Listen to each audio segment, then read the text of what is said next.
Hello and welcome to yet another video. This is the 7th episode of the story where Madara devised a plan. The Yondaime ruined things. Madara devised another plan. One that could never fail. But even the best laid plans of mice and men can go awry, and this one had just run into Konoha's most surprising ninja, Uzumaki Naruto. This story is from Arun 2110. Please support him, her. Please like and subscribe to show your support. Let's get the show started.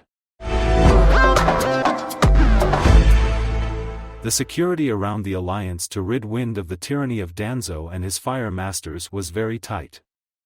Of course, the old cripple had his spies within Suna and had even suborned a few nobles to his cause. But Kaze no Kuni was aware there were traitors in his ranks and ordered the compartmentalization of the treaty with Cloud and Lightning. He and his planners knew that the treaty needed to remain secret only until Danzo was sufficiently weakened and Hai no Kuni's attention was focused on other fronts. On the other side of the equation, Danzo was aware that his spies within Suna and the Kaze no Kuni daimyo's court weren't infallible. To manage this risk, he had other agents observing all units of Wind Country big enough and near enough to pose a threat to him and his men. But the initial phases of the Wind and Lighting Alliance's plans required very little troop movement from Suna, depending, as it did, on the borrowed Jinchuriki of the Two Tails to bleed Danzo's peacekeepers dry. In combination with the veil of secrecy around the treaty as well as the use of borrowed troops, the initial actions caught him and his men by surprise. Consequently, he lost more men than he could afford to in those first few weeks. But as the saw goes, no plan survives contact with the enemy. As Danzo suffered a reversal of fortunes, the introduction of Konoha's own heavy hitters in Team 7 into the fluid situation in Kaze no Kuni and their subsequent successful capture of Kyumo's Jinchuriki was a big setback for Wind. Its impact was amplified by the fact that it came so close to the planned date for Cloud's offensive operations against Leaf in Rice Country as it did. In the aftermath of this upset, it was clear to both the Kazekage and his daimyo that Danzo wasn't weakened enough, or rather, Suna had lost enough nin to no longer enjoy a decisive advantage over Konoha's peacekeepers, which put a huge wrench in their plans to embroil Hai no Kuni in a hopeless and very short multi-front war. In effect, the chaos of war had ruined everyone's plans in the land of Wind. But a war leader is a flexible thinker who doesn't lose heart at the first setback, and thus, the Wind daimyo ordered the hastily assembled assault involving both samurai and shinobi against Danzo. The fact that such a move was necessitated by a need to save face before the daimyo's allies in Lightning and the strategic imperative to remove Danzo and his men only made the decision inevitable.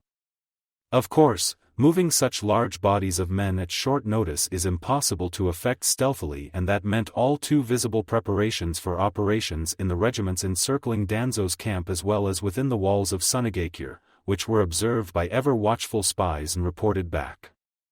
Team 7 stood by the only entrance to the tent at the rear of the seated assembly of 20 as Danzo briefed his advisors and commanders. On hearing the summons, they'd wondered why they'd been invited. There was no other reason they could discern for the cripple to request their presence at any meeting than as part of a test of their allegiance, but it had become clear such was not the case minutes into the presentation. Reports of Iwa's imminent invasion of fire as well as Kyumo's troop movements in Rice and Suna's preparations for assault had arrived within an hour of each other in the early hours of the morning, and everyone realized the nature of the crisis that confronted Hai no Kuni. You're all aware of Kyumo's collusion with Wind in the acts of provocation carried out by the latter here in Kaze no Kuni. Now, in conjunction with the preparations we're seeing within Sunagakure as well as the samurai units encircling us, we have to conclude that they are going to move against this camp within the next few days. There can be no doubt that 3 regiments of samurai supported by a detachment of shinobi against a unit our size in numbers is an adverse correlation of forces against us, but in this case, the appearance of strength on the enemy's part is deceptive. We have to bear in mind that our adversary is not concentrated. He's spread his numbers all around us, and the nin complements that are presently attached to his forces in our vicinity are not all that strong.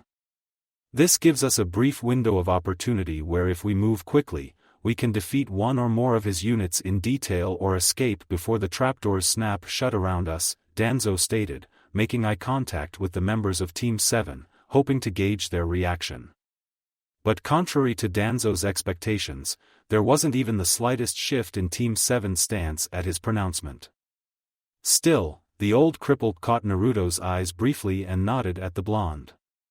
Our situation is bad enough that we cannot ignore the latter as an option, he continued, baiting Kakashi's students again. As before, they refused to take the bait. Or maybe they agreed with him. Danzo could not tell either way. This leaves us several courses of action that I'll now list. For the first option, we simply dig in and hold the enemy off. If we stand our ground, we'll fulfill our primary mission parameter of serving as a buffer for Hai no Kuni against any military adventures by Kaze no Kuni. We have enough rations to withstand any siege for 4 months, but with one Suna regiment in our rear, we will be overrun unless relieved. However, the longer we hold out against Wind attriting their forces, the better it is for our main war effort against Iwa and Kyumo. In the long run, however, and regardless of how the war turns out on other fronts, if we are not relieved, our camp will be overrun and will be butchered. Second, we retreat to Hai no Kuni. Obviously, if we opt for this course of action, we'll have to engage the samurai regiment guarding our rear and defeat them. Our internal lines of supply will be secured once we are on fire territory and will be in a better position to defend our homes from our enemies. The situation on the other front is such that we won't receive much in the way of reinforcements even then, however. We also need to consider that if we withdraw, the Wind Daimyo can use the news of our retreat as propaganda to shore up his support, and weaken the position of all the noblemen who support us and disagree with his policies. Our noble allies are not so strong as to stand against Kaze no Kuni's army without our support, and I imagine that within 6 months, they'll be crushed. This, in turn, will threaten our war effort, for we'll be beset by strong enemies on 3 fronts. Third, we go on the offensive. These Suna bastards have killed our men these last few weeks with their Kyumo helpers with impunity. Now, Naruto, Sasuke and Sakura over there have captured the foreign help and defanged those treacherous bastards some. But the price they extracted was only enough for a part payment. There's still plenty left to repay for the things the sand vermin did to our comrades, and we can get our own back if we move fast. However, if we decide on this course of action, we can forget the safety and security of our camp. We simply won't have enough time to crush one of the regiments and return here for succor. Even if we could, we'll be weary from the battle and nursing our own wounded, and we may not be strong enough to repel their attacks.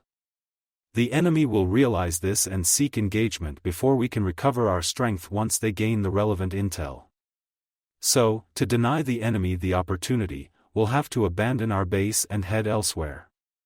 Preferably to the territory of our nobleman allies. Such a course of action has its advantages and disadvantages.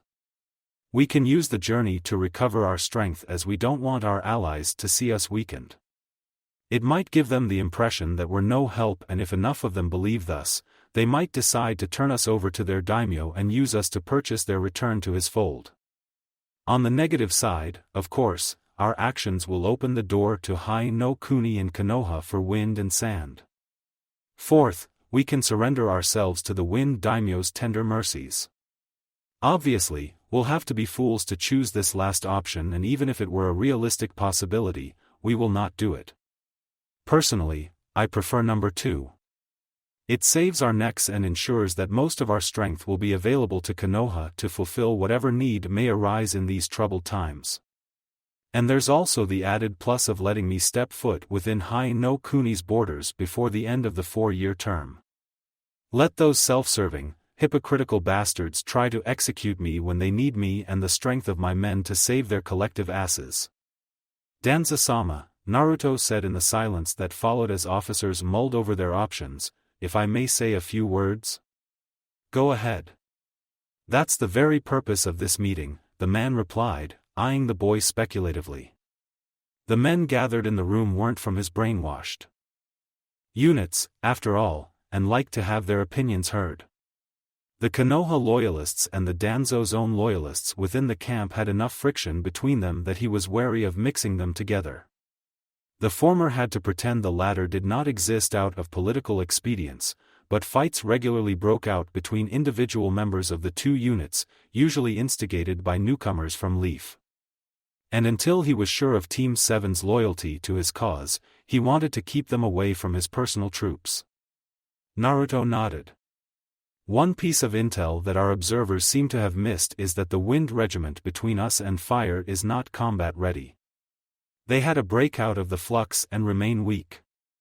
And how did you come by this information? One of the seated officers asked, turning to face the blonde in his seat. A little bird told me, Naruto shot back cheekily with a wry grin. His comrades did not have need to know that he infected the Wind Regiment's water supply. The only thing that should concern them was the result of his sabotage. Then, addressing everyone, obviously, I can't reveal my sources and risk compromising them. But I've independent confirmation from separate sources on this subject. The regiment, I will go so far as to say, is combat ineffective. Easy pickings. They won't put up resistance worth a damn if we have a go at them. But? Danzo asked, sensing that the blonde wasn't finished yet. His mind spun various scenarios in his head, as he tried to discern the direction in which Naruto was trying to steer the group's decision. But I'm not sure if such a course of action will serve us or Konoha best. Iwa, Kumo, and Kusa are going to be pressing the Land of Fire hard.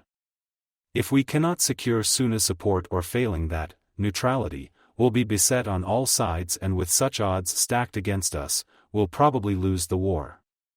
Thus, what happens here, in Suna, over the course of the next week will determine whether we have any chance at victory or not. And by extension, what we do here will save the land of our fathers. Think of the glory and honor and loot at our feet.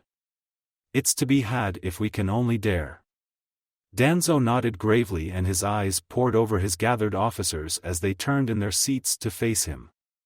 It was clear from the looks on their faces that at least some of them were seriously considering Naruto's words. But the old war hawk had his own agenda and he wasn't about to let a young pup take it all away with foolish dreams of glory and material wealth. No, Danzo's plans included stepping foot on High no Kuni at the earliest to secure the country's future and to re-exert her supremacy over the other upstart nations.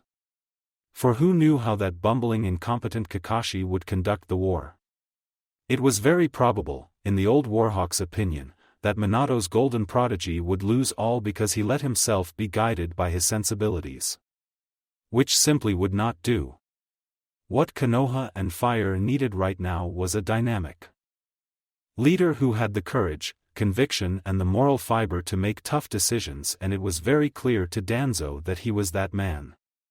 Chunin Naruto has the right of it in that the next few weeks are crucial for High no Kuni's very existence, he conceded, spinning his own web of seductive reason. His job was made all the easier by the fact that it was up to the blonde to play the maverick while all he had to do was advocate conservatism, which all ninja understood in the very fiber of their being. But will be no use to anyone if we throw away our lives in a mad charge. So, unless there's a purpose to striking into the enemy's heartland, I see no choice but to preserve this command and retreat. Sure, we'll be abandoning Kaze no Kuni to the Suna dogs, but we'll at least be alive to guard the gates of fire from the barbarians when they come against us.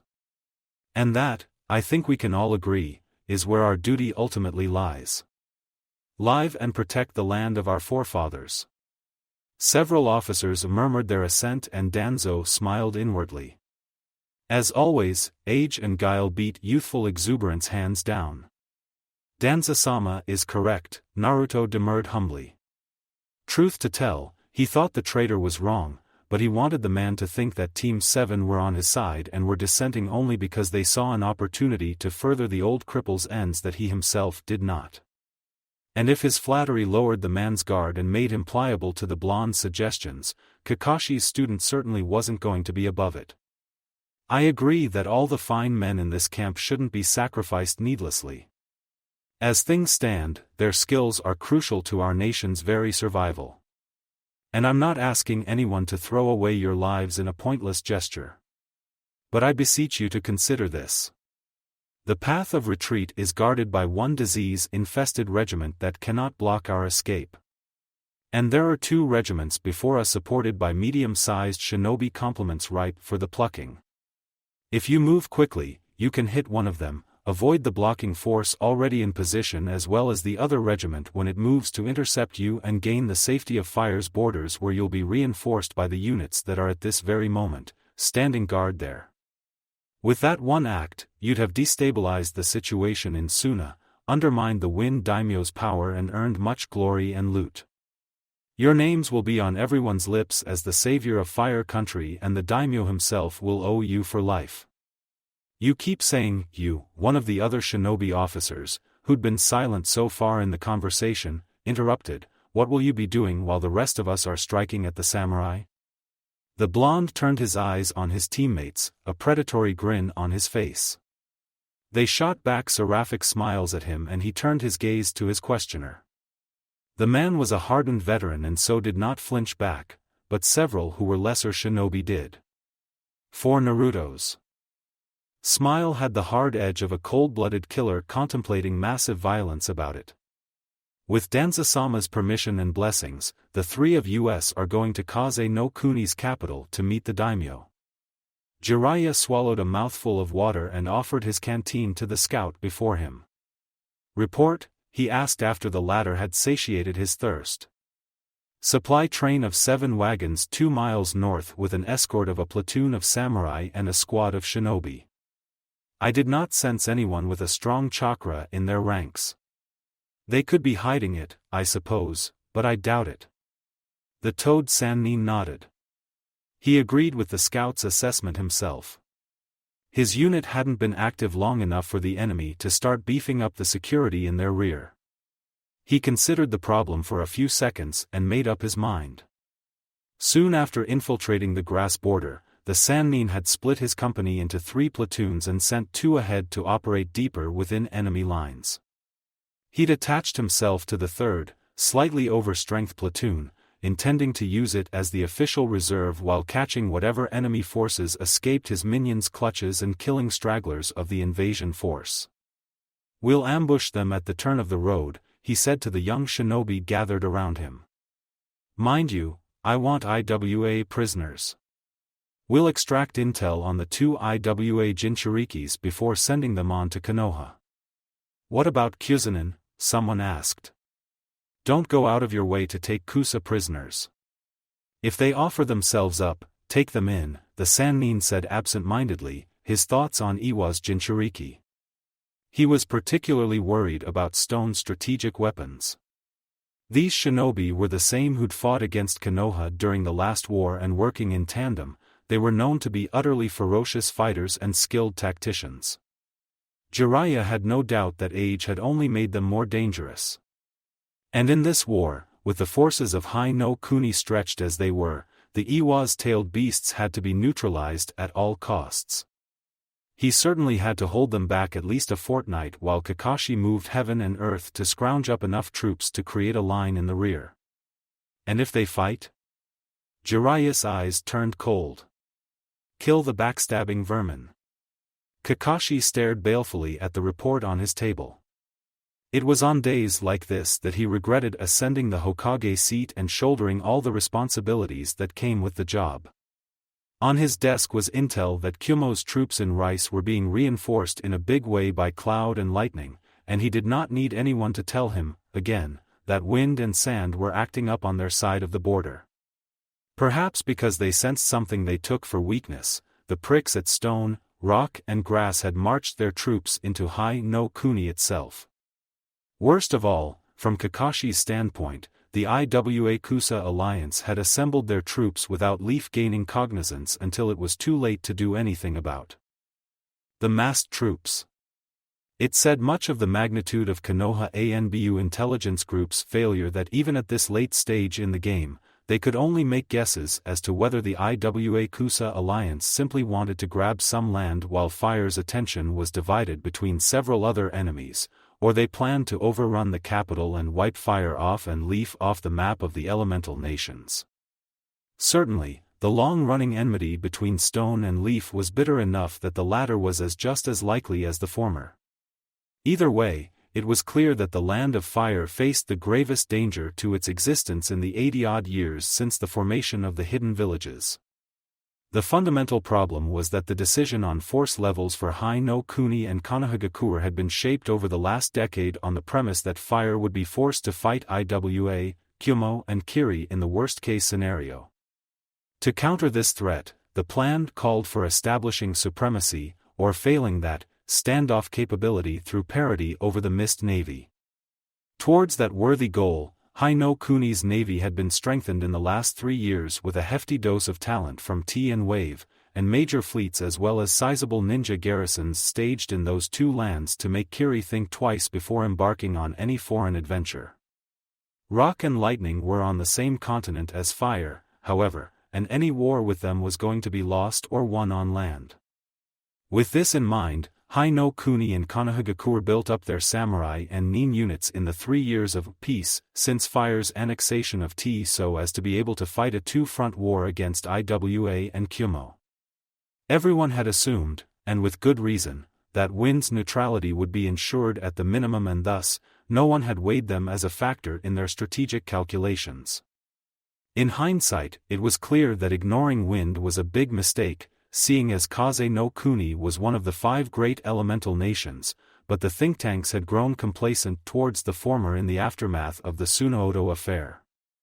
It was an all-too-human failure and his people were going to suffer greatly as a result of it. Which led to the present debacle. How was Fire to win a war with 3 of the other 4 great elemental nations when their surface forces were tailored for a war against 2? Too bad there isn't a time travel jutsu invented so that I can go back and wring Jiraiya's neck for helping Sarutobi talk me into this seat. And to kick my own ass for being idiot enough to accept it. But in the absence of such a technique, there was nothing to be done except plow forward as best as he could. Which meant, deciding how to punish Kyumo for their aggression in Rice. Sinking their commerce on the seas was too big an escalation, the Godaime judged, and would quite possibly push them into pursuing action on other fronts.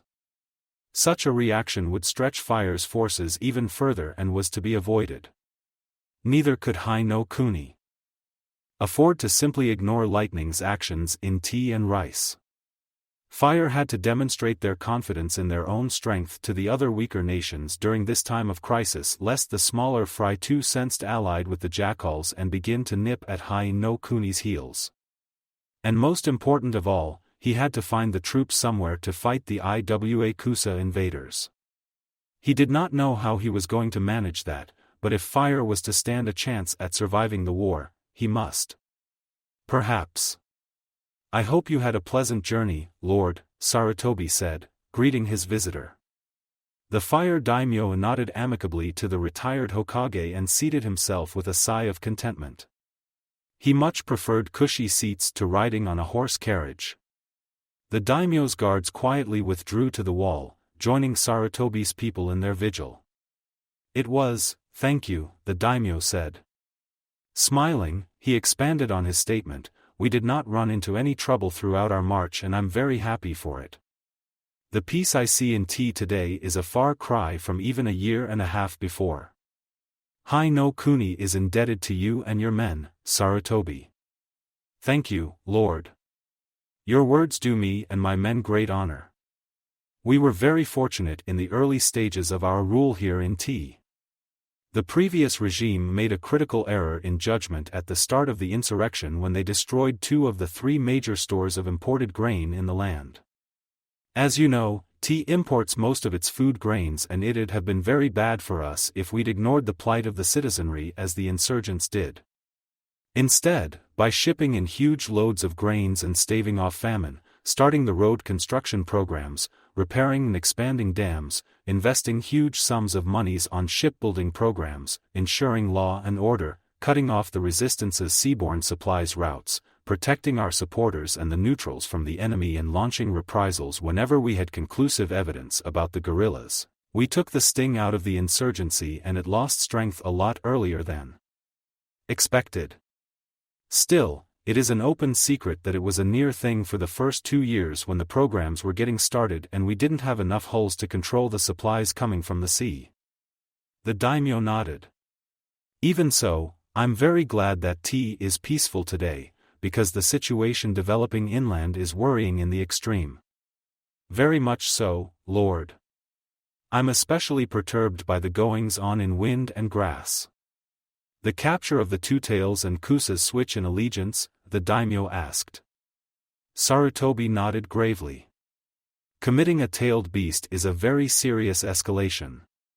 I would have thought that they'd want their Jinchuriki closer to home, but the very fact that they sent her to Suna is an indication of how seriously they value their newfound relationship with Kaze no Kuni. If you put it that way, it does sound very ominous, the daimyo sighed. Perhaps we were amiss in sending Danzo to win 3 years back.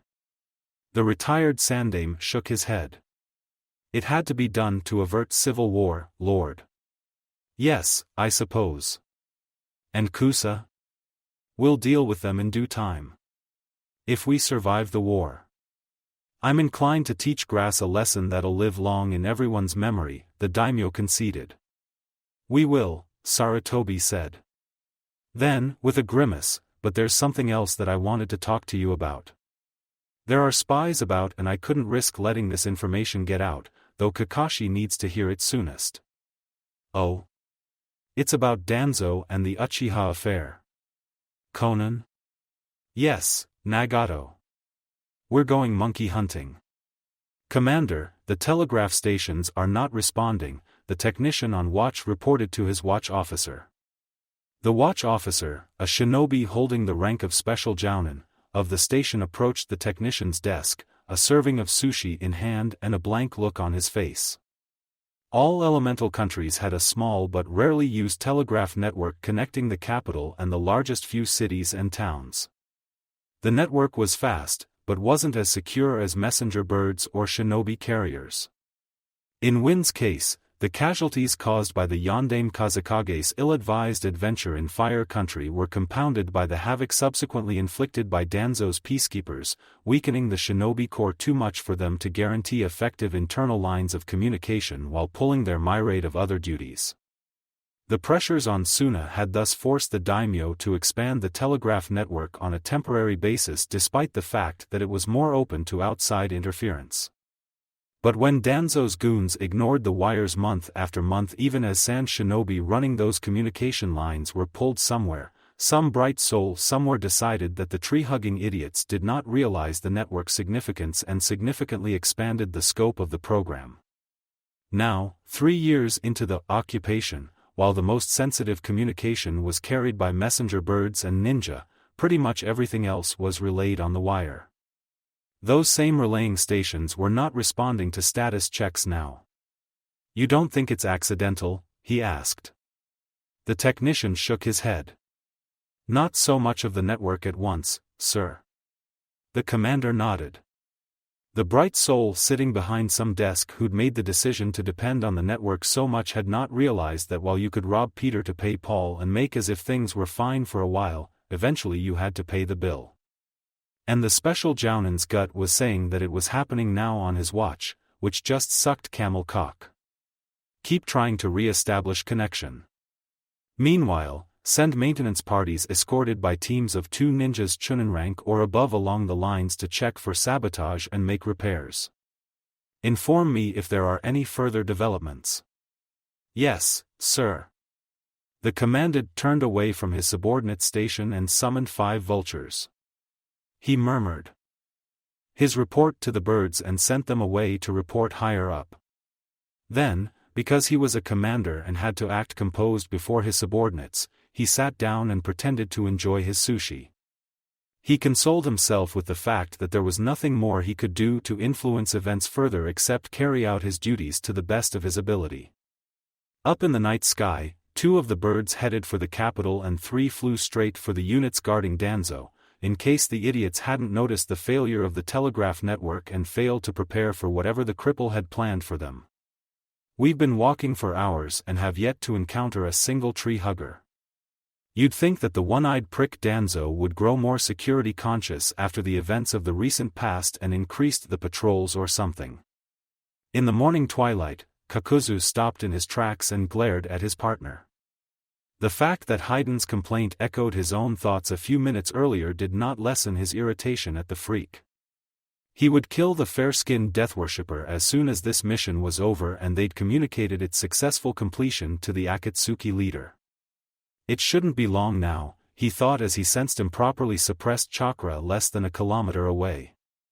He hoped it was a reinforced patrol because then they'd have wiped out 2 large teams and fulfilled the mission objective to weaken Danzo's garrison in wind. Kakuzu burst into a smile then.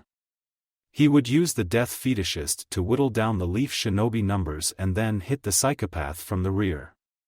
Kakuzu's smile positively lit his face as he imagined walking into a pigsty to serve minced Hayden. Hopefully, the next idiot the higher-ups foisted on him would be less irritating than the Jaishin-worshipping scumbag and his predecessors. The stars in the sky were partially occluded by light clouds and the smoke from the nearby city. There was some light traffic already on the merchant highway to the capital of Tea even though daybreak was a few hours away. It spoke much of the health of the insurgency and how well the tea was integrating itself into fire that the merchants were accompanied by a very small security contingent.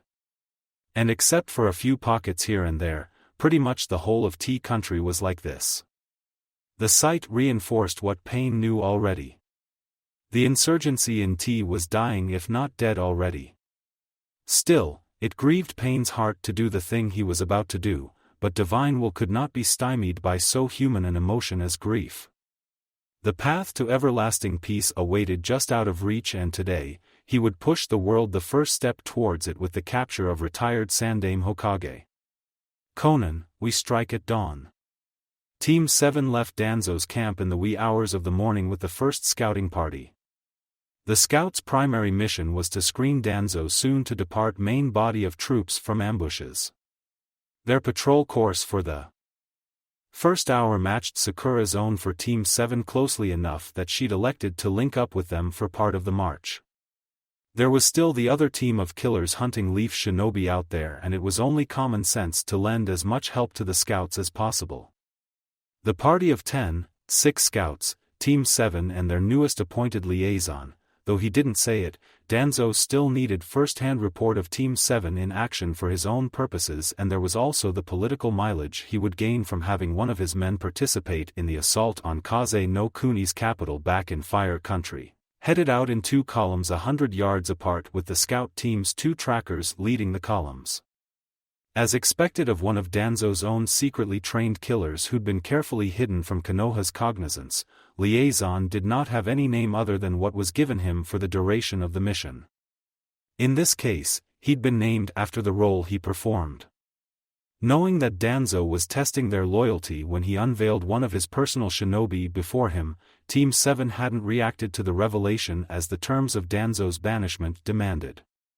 The scouts kept their chakras firmly suppressed from long practice, but Sakura intentionally let her chakra leak as bait. If the killers were nearby, she wanted them to hone in on her location so that they could be dealt with while the scouts were under Team 7's protective umbrella. For this reason, she and her teammates, along with the liaison, were on the outer, exposed column. The anticipated attack happened on the 57th minute of their march. The fact that it caught 4 experienced, chakra-sensitive shinobi almost unawares was a testament to the skill of the ambushers. But then, seeing as how the ambushers were Akatsuki, it was unsurprising. For reasons that Hayden did not understand, Kakuzu offered to let the death worshipper spring the ambush in the morning twilight, unlike the other times when they'd faced 2 or more separate units of even fairly weak enemy shinobi.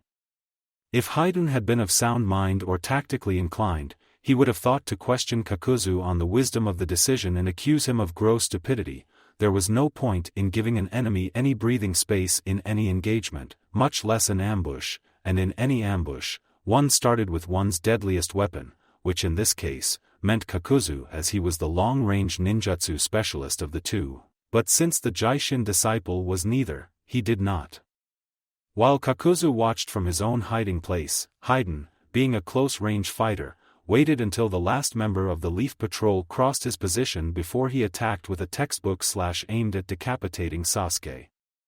Since Sasuke had kept his chakra suppressed unlike Sakura and the Jashin-worshipping maniac from Yugakure did not know his target was an Uchiha trained for speed, the coup de grace did not quite go as planned.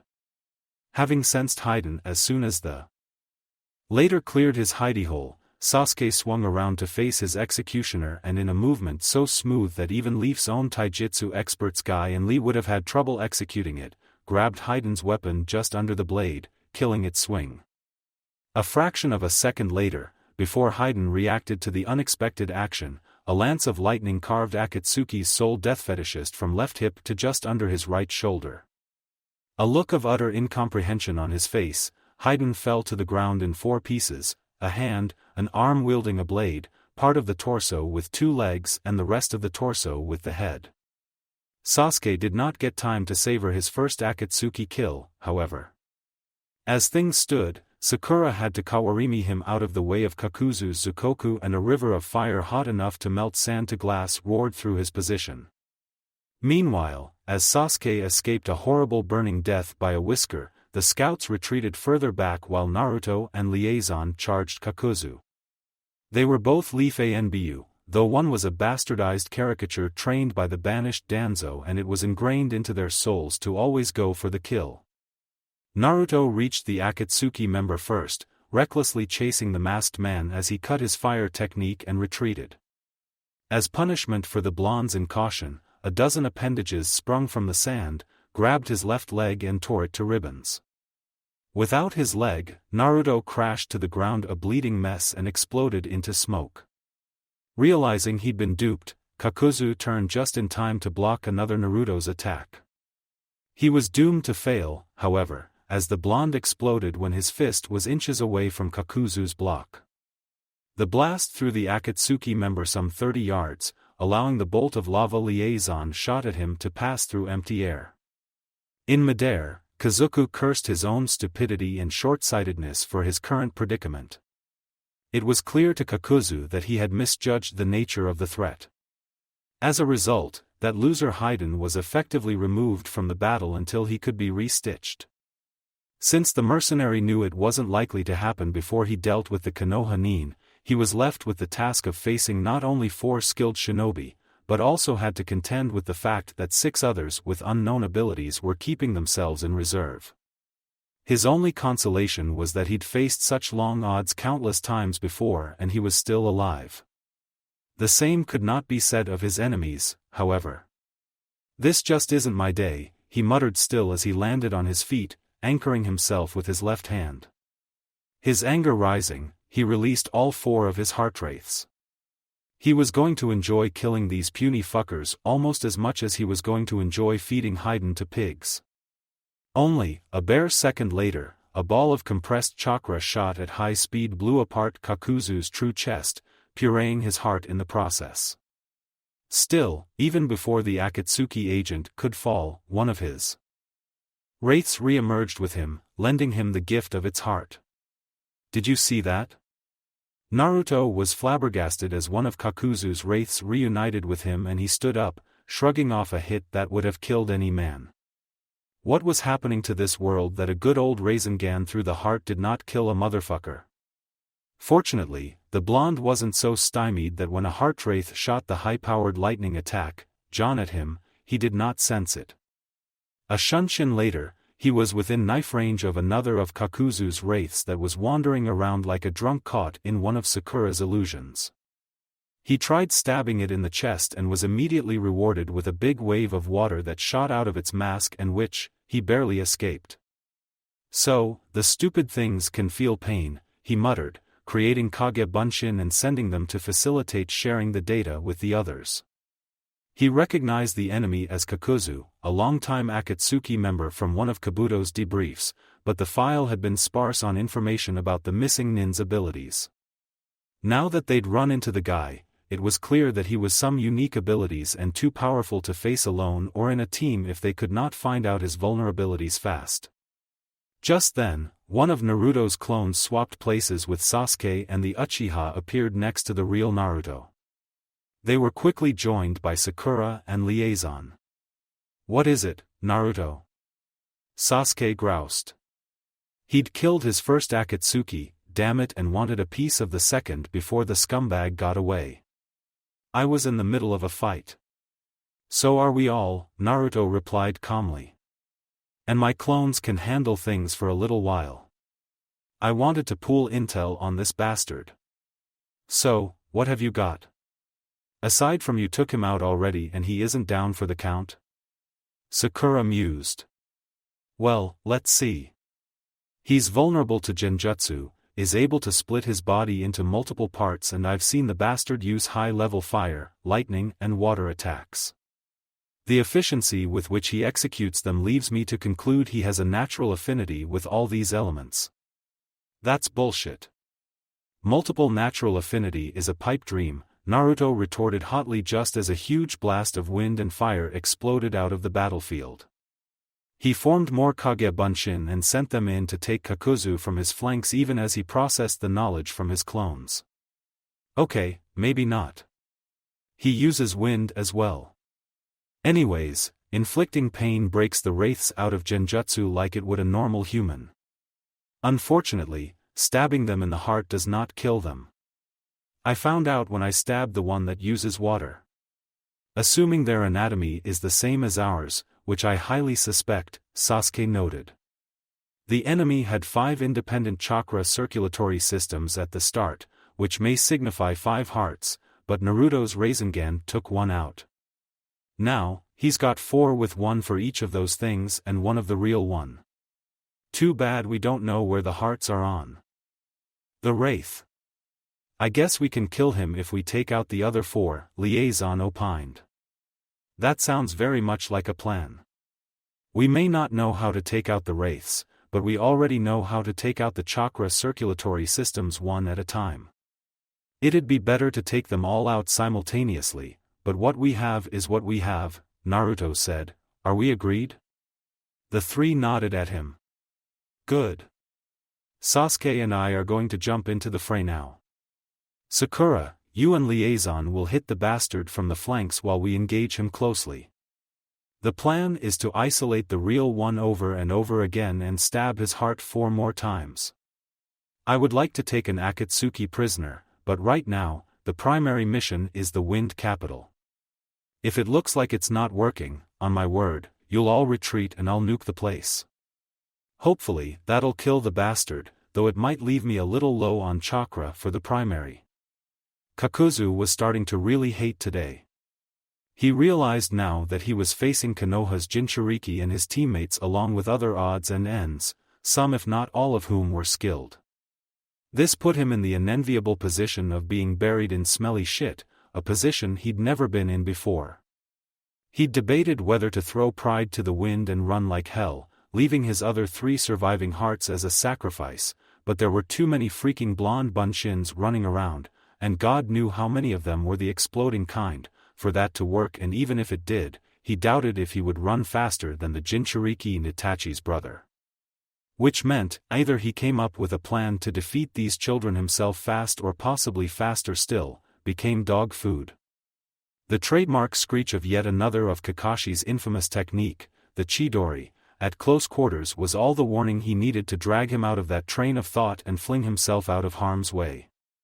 Or so he thought until a ninjato arcing with electricity ran him through his heart at that very moment. As lightning bolts coursed through him and the smell of burnt pork filled the air, his assailant released the ninjato and swapped places with a clone. The clone was crushed by one of Kakuzu's wraiths that jumped to its owner's rescue too late. Still, it merged with Kakuzu and brought him back from death's threshold. Kakuzu immediately put his threads to good use, forming tentacles and swatting at all the neighboring clones. His last 2 surviving wraiths closed ranks with him to guard his back. With fire, wind and lightning, he cleared the neighborhood, which was getting a little too crowded for his taste. It was clear now that the Jinchuriki and his teammates made extensive use of bunshins to anchor their enemies' attention while the real ones took potshots from the sidelines.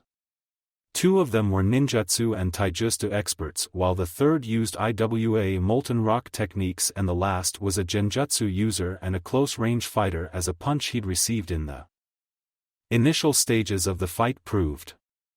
Well, he was their better by 100 years, and he could play their game far better than they could.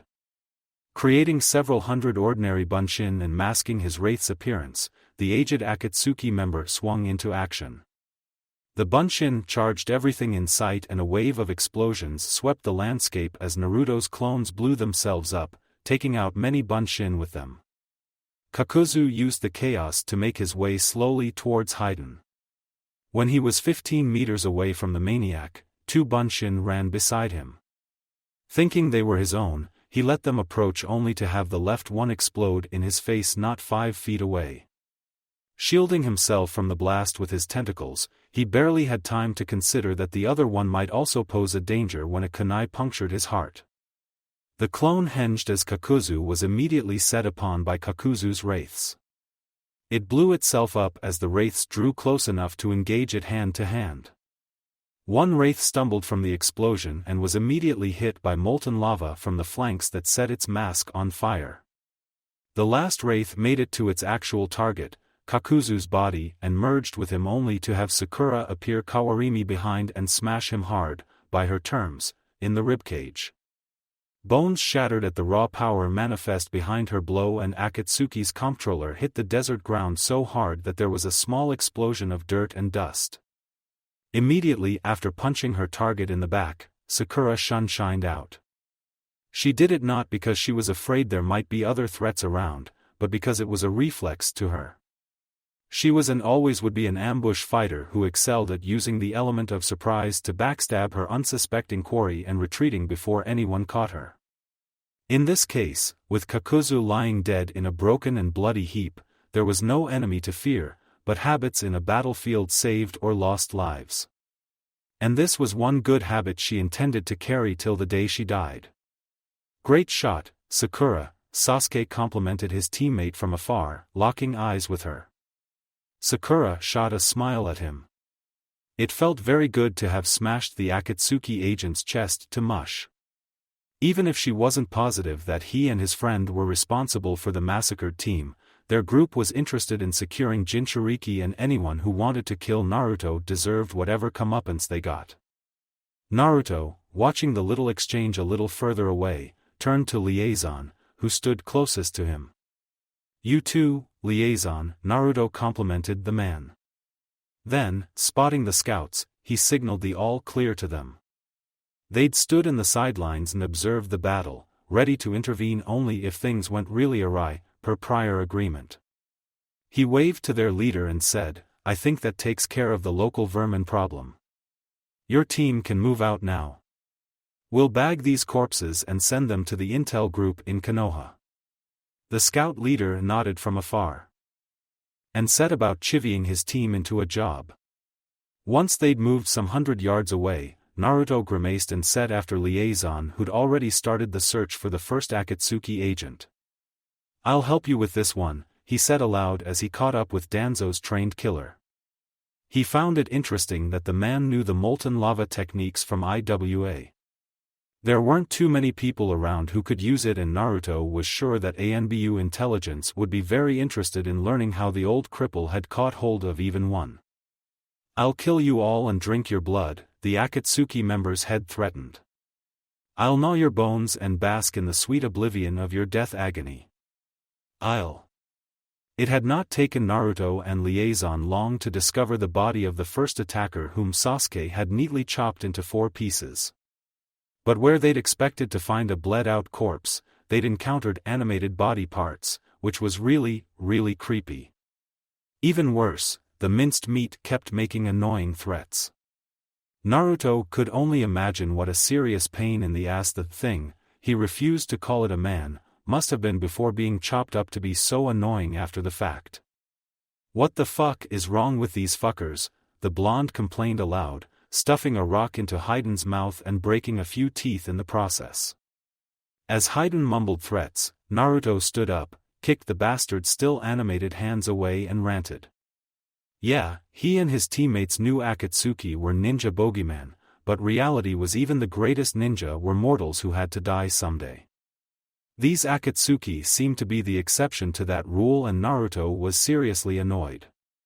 There were plenty of folks like the old perv Jiraiya, the old Hokage Sarutobi and their own master, Kakashi, who could be said to deserve immortality. But they were not, whereas the murderous scumbags in a mercenary group bent on world domination were. I mean, Sasuke cut you into 4 pieces, asshole. Can't you take that as a hint and die? How the fuck are you even alive, much less talk? And why are your hands moving? What the fuck is wrong with your fucking hands, and what the fuck is wrong with this world? Arg. Glaring anger at the world at large, Naruto shook off the freak's left hand, which was once again trying to grab onto his legs. For a piece of flesh and bone that was scarcely more than a palm and 5 fingers, it sure was annoying. He stomped on it for good measure and kneeled next to the head so that he could look the thing in its eyes. I don't know what you are, you freak, but in a way I'm glad you're able to talk. I'm sure Konoha Anbu would be even gladder when they get their hands on you. Hopefully, you have a lot of beans to spill, but if you don't they'll accommodate you just fine. Freak. Naruto-san, do you want the body parts to be bagged separately? Liaison asked. Naruto nodded. I do. Wouldn't put it past the freak to rejuvenate or something after the rebirth mojo his partner did. Liaison nodded and set to work. Naruto went after Sasuke and Sakura to share the good news with them and to check on their progress. Almost half an hour had passed since sunrise and he wanted to reach the wind capital by mid-morning at the latest. A lone rooster's crow echoed through the gates of the tea capital, waking a few light sleepers. Of those souls roused out of their sleep, a few started their day by gazing out into the bleary morning light.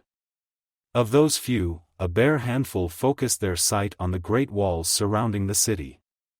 These became the first civilian witnesses to the Akatsuki leader's lone assault on the city as they beheld the vision from hell of a huge crab with weird eyes smashing part of the fortification to smithereens.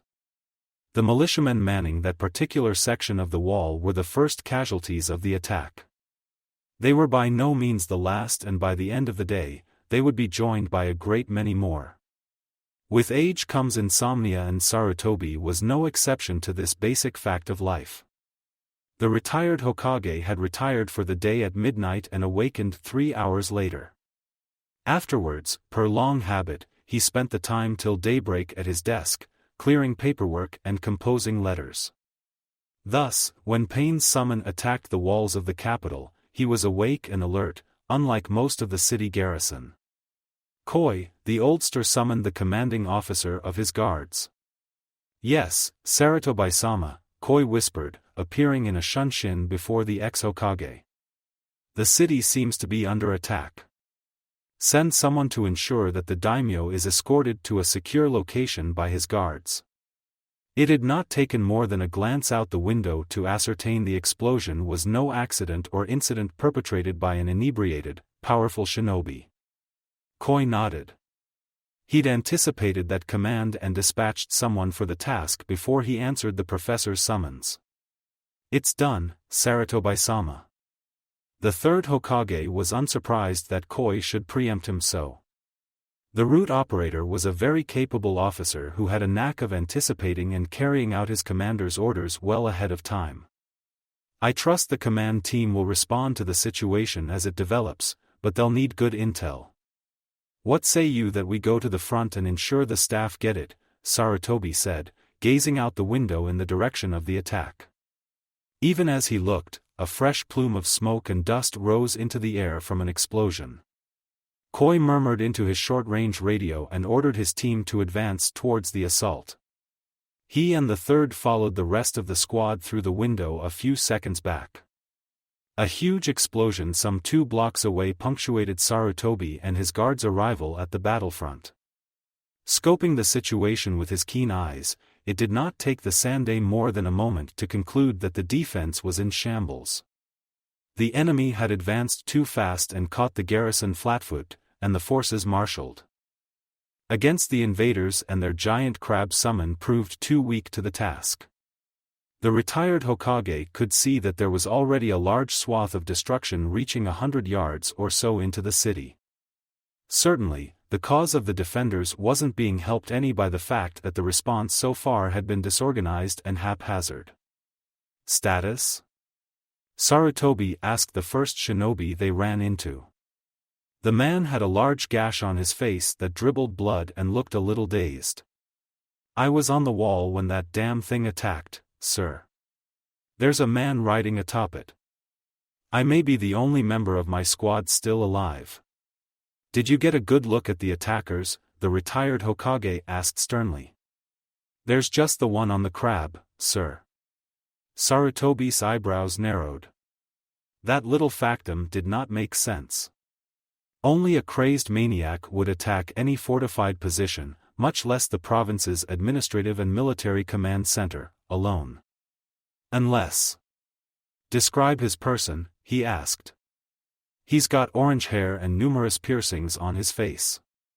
And he was wearing a black cloak with red clouds. Akatsuki, Koi cursed in a whisper. Sarutobi nodded. The description of the attacker's clothing certainly fit the uniform of the Akatsuki. It certainly fit the profile that a member of an organization that boasted a sannin as one of its members would have the daring and the audacity to attack T's capital alone. Have your people engage the summon, Koi. Also, inform the staff to make haste on the reinforcements and to be wary of another attack on some other axes. I'll be along shortly to deal with the summoner, he instructed the root officer. He had his own short-range radio, but preferred not to use it except under dire conditions. To the wounded shinobi, he said, retreat to the rear and get that wound treated. As the ninja nodded gratefully and retreated towards the designated medical stations as per the emergency response plans, the third summoned Enma, the Gorilla King. Who are we fighting, Sarutobi? Enma asked, looking around curiously and sniffing the air. Akatsuki. How many? The gorilla asked, cracking his knuckles at the thought of a good battle. One, but he's attacking the capital alone. Must have a huge set of balls and no brains, Enma retorted with a guffaw. Even the sannin would have hesitated to take on a walled city guarded by battle-hardened shinobi. Or they actually think they can do this, Sarutobi retorted, his mind going back to other wars of the past when men and women of such power had walked the earth.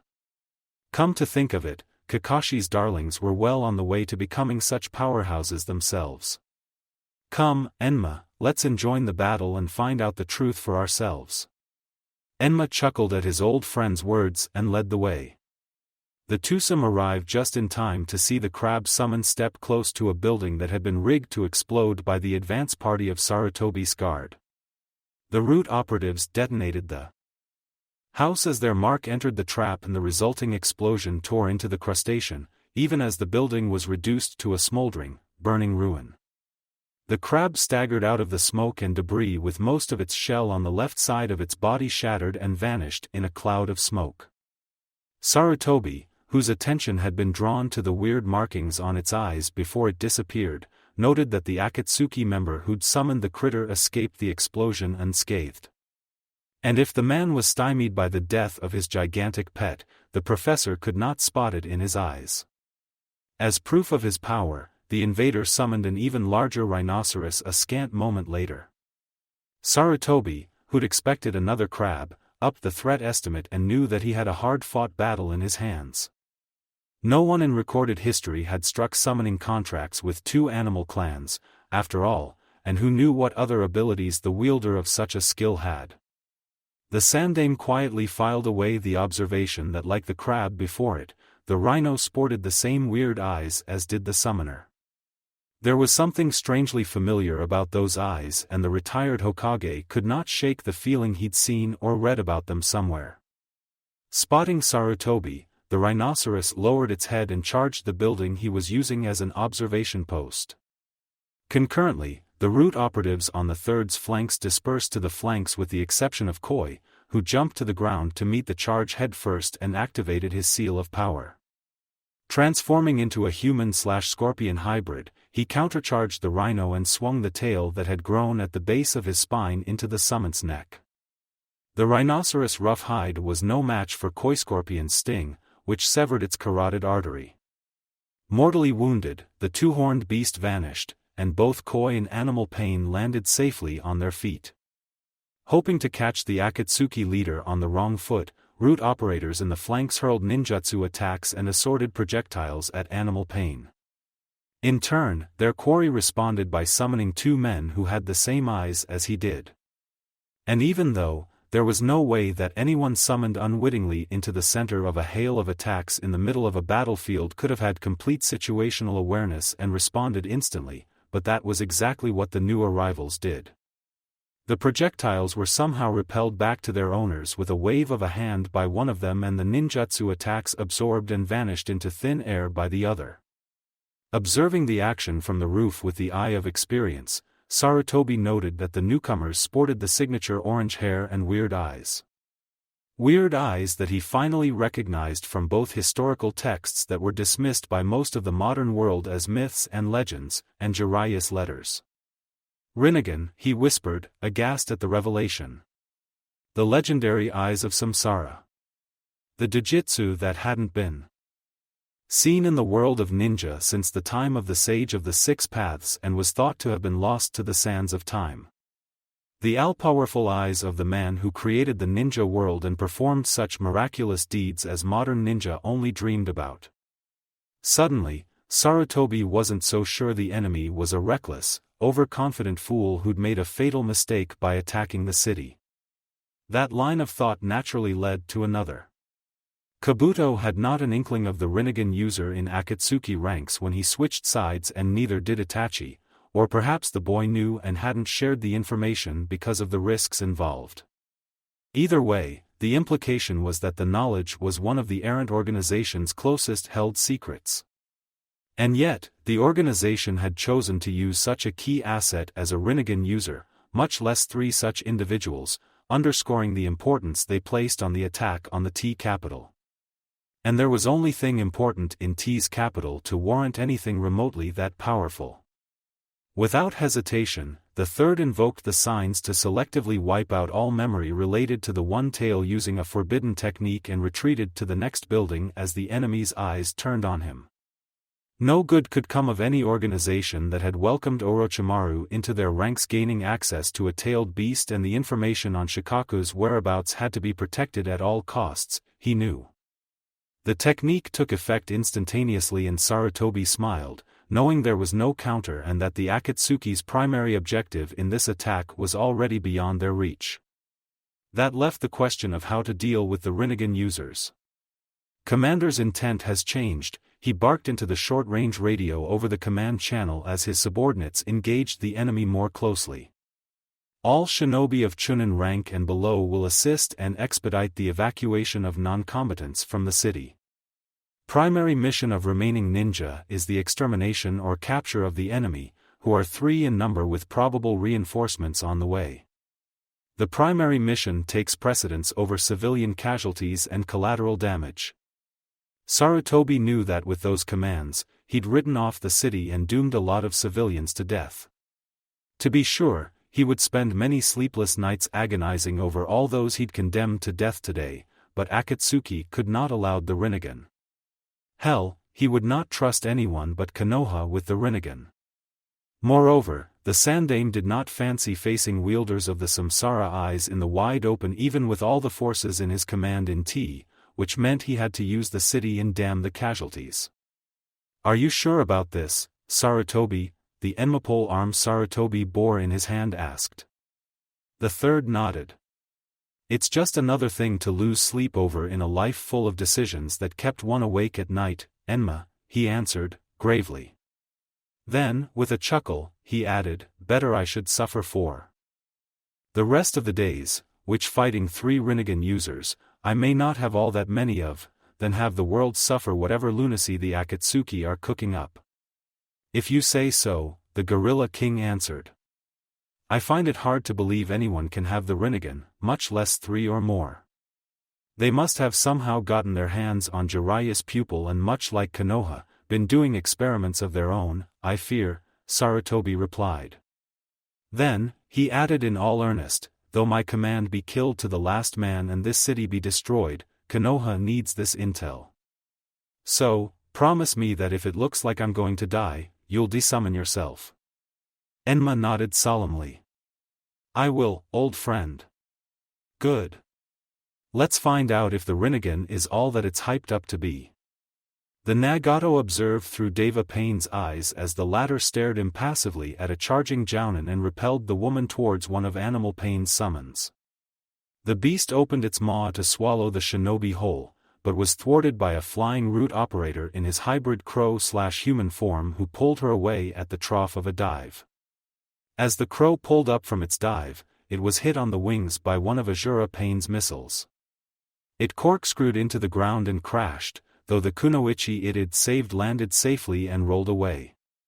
A scant second later, as the beast's jaws snapped shut, an explosion neatly severed its head. Bereft of its head, Animal Payne's newest summon slammed into the dirt and debris, and disappeared, kicking up a cloud of dust. Using the reduced visibility to his advantage, Human Pain moved to engage 3 root operators from their flanks, but was thwarted by Sarutobi's pole arm, which stretched and tripped the Rinnegan user's avatar. An opportunistic root operator hidden among the ruins of a building capitalized on Human Pain's fall and closing ranks with his target, speared Human Pain through the heart and was in turn crushed to a pulp by Animal Pain's new summon, which landed on him. The beast's carapace was peppered by a dozen powerful explosions a fraction of a second later that blew most of its legs into smithereens. The blasts threw the summon into a nearby building, collapsing the structure, and the beast vanished with a muted honk.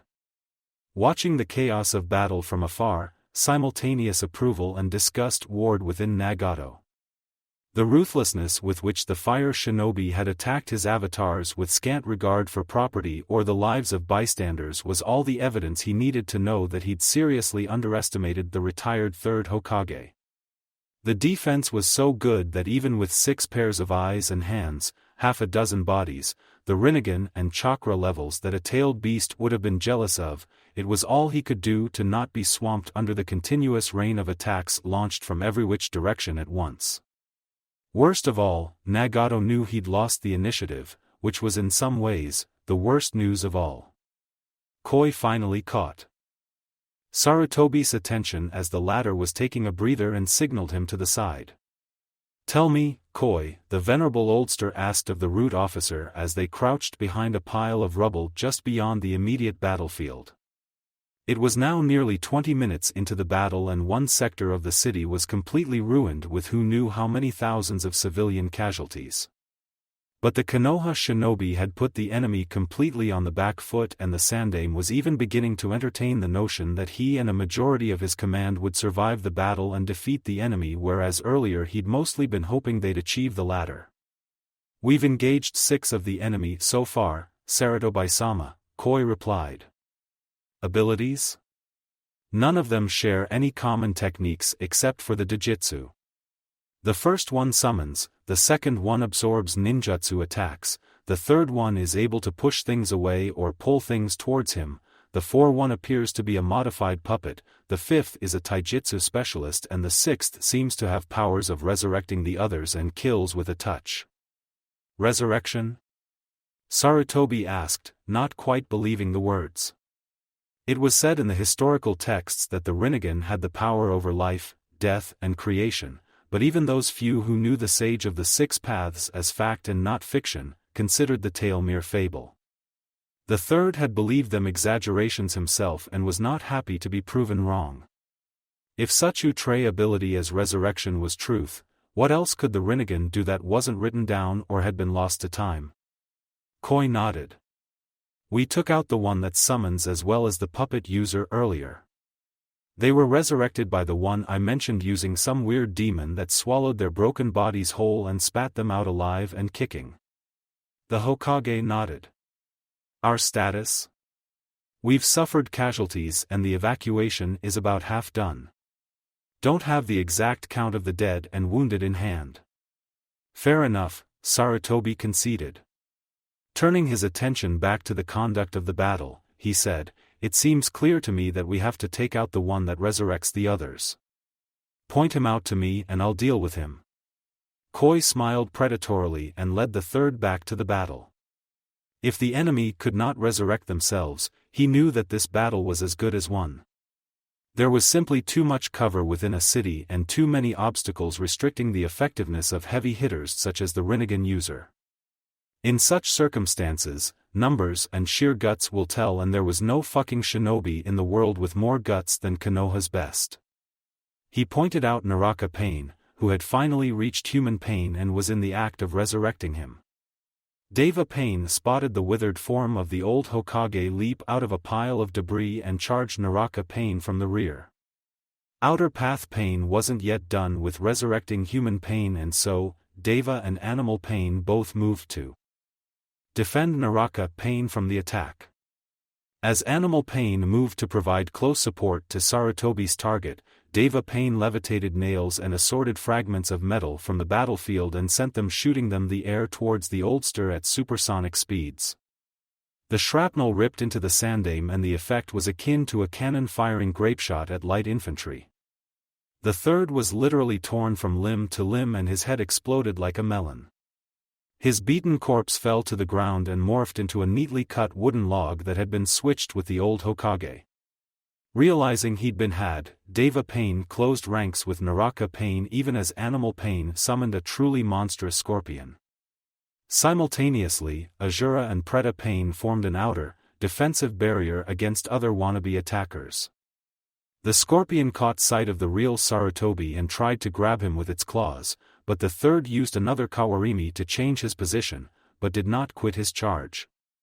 The log that the scorpion subsequently snagged was rigged with explosive tags and detonated with a muffled crack that blew the critter's appendage into many pieces.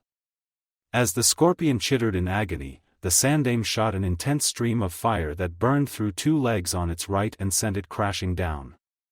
The resurrected human Pain charged in from the flanks and kicked Sarutobi aside, buying Animal Pain time to summon something else.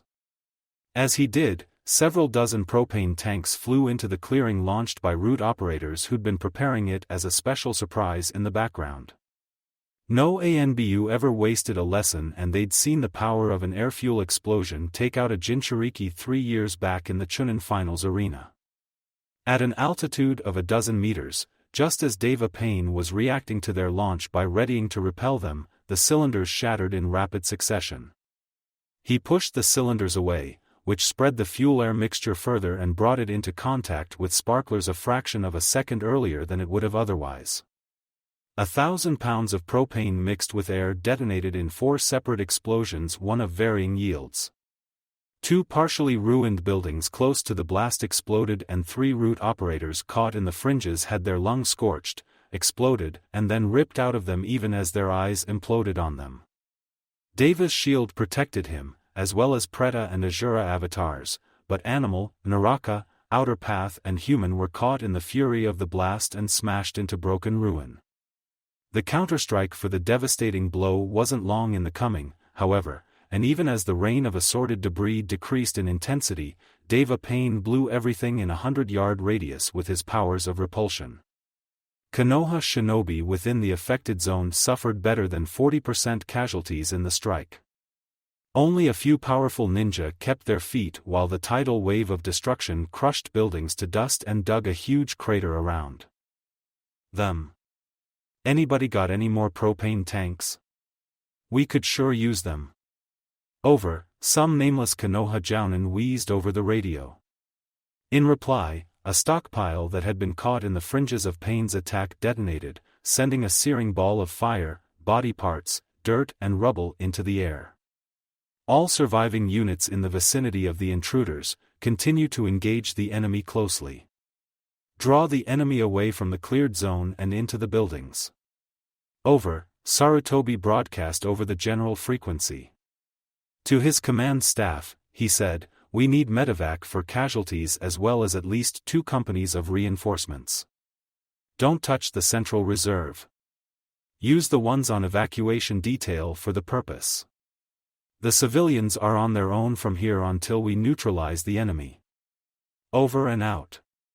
His orders communicated, Sarutobi turned to face Azura Pain who was charging him. He stabbed his polearm into the ground and using it as a pivot, lashed with a powerful kick into his assailant's face. Firing one of his mechanical arms at the pole, Azura Pain blocked the strike with the other. Enma was tougher than the mechanical contraption, but there was enough power behind the blow to dislodge him from the ground. The third stumbled and dropped the Gorilla King, and Azura Pain threw him towards Preta Pain. The latter grabbed the third Hokage in an immobilization hold and started to rip his victim's chakra. Seeing the Hokage's plight, 6 root operators in teams of 2 attacked along 3 axes. Deva Pain delayed 2 and Azura Pain intercepted 2 more, but the last 2 broke through. One of those 2 stabbed his ninjato into the base of Preta Pain's neck and the other chopped off his victim's legs at the knees. Needless to say, Preta Pain released his hold on Sarutobi. The Sandaime's rescuers immediately shined out of the way before Deva Pain could launch another attack. "Are you all right, Sarutobi-sama?" one of the 2 asked. Sarutobi nodded. He was pale from the chakra loss. If Preta Pain had managed to hold on for a few more seconds, he'd have slipped into a coma. "Yes. Order the men to isolate the mechanical one and concentrate on the other. I'll rejoin the defense in a few seconds once I've caught my breath," the third replied, swallowing a few chakra pills. At his age, he'd pay a heavy price for their use later, but such was the cost of doing business. To his command staff, he passed his orders over the radio, and get someone to secure the bodies of the ones we'd killed so far and dispatch them to Konoha now. We need to start our own Rinnegan research soonest. The Nagato choked a curse at being frustrated once again. The primary objective of the assault on the T capital to capture the third with a secondary objective of causing massive damage to the city infrastructure. The idea was to gain intel on the One-Tail's whereabouts and in the process, deal a heavy blow to Fire Country's morale and war effort. However, the mission, which had started swimmingly, had floundered and there was now a real possibility of defeat.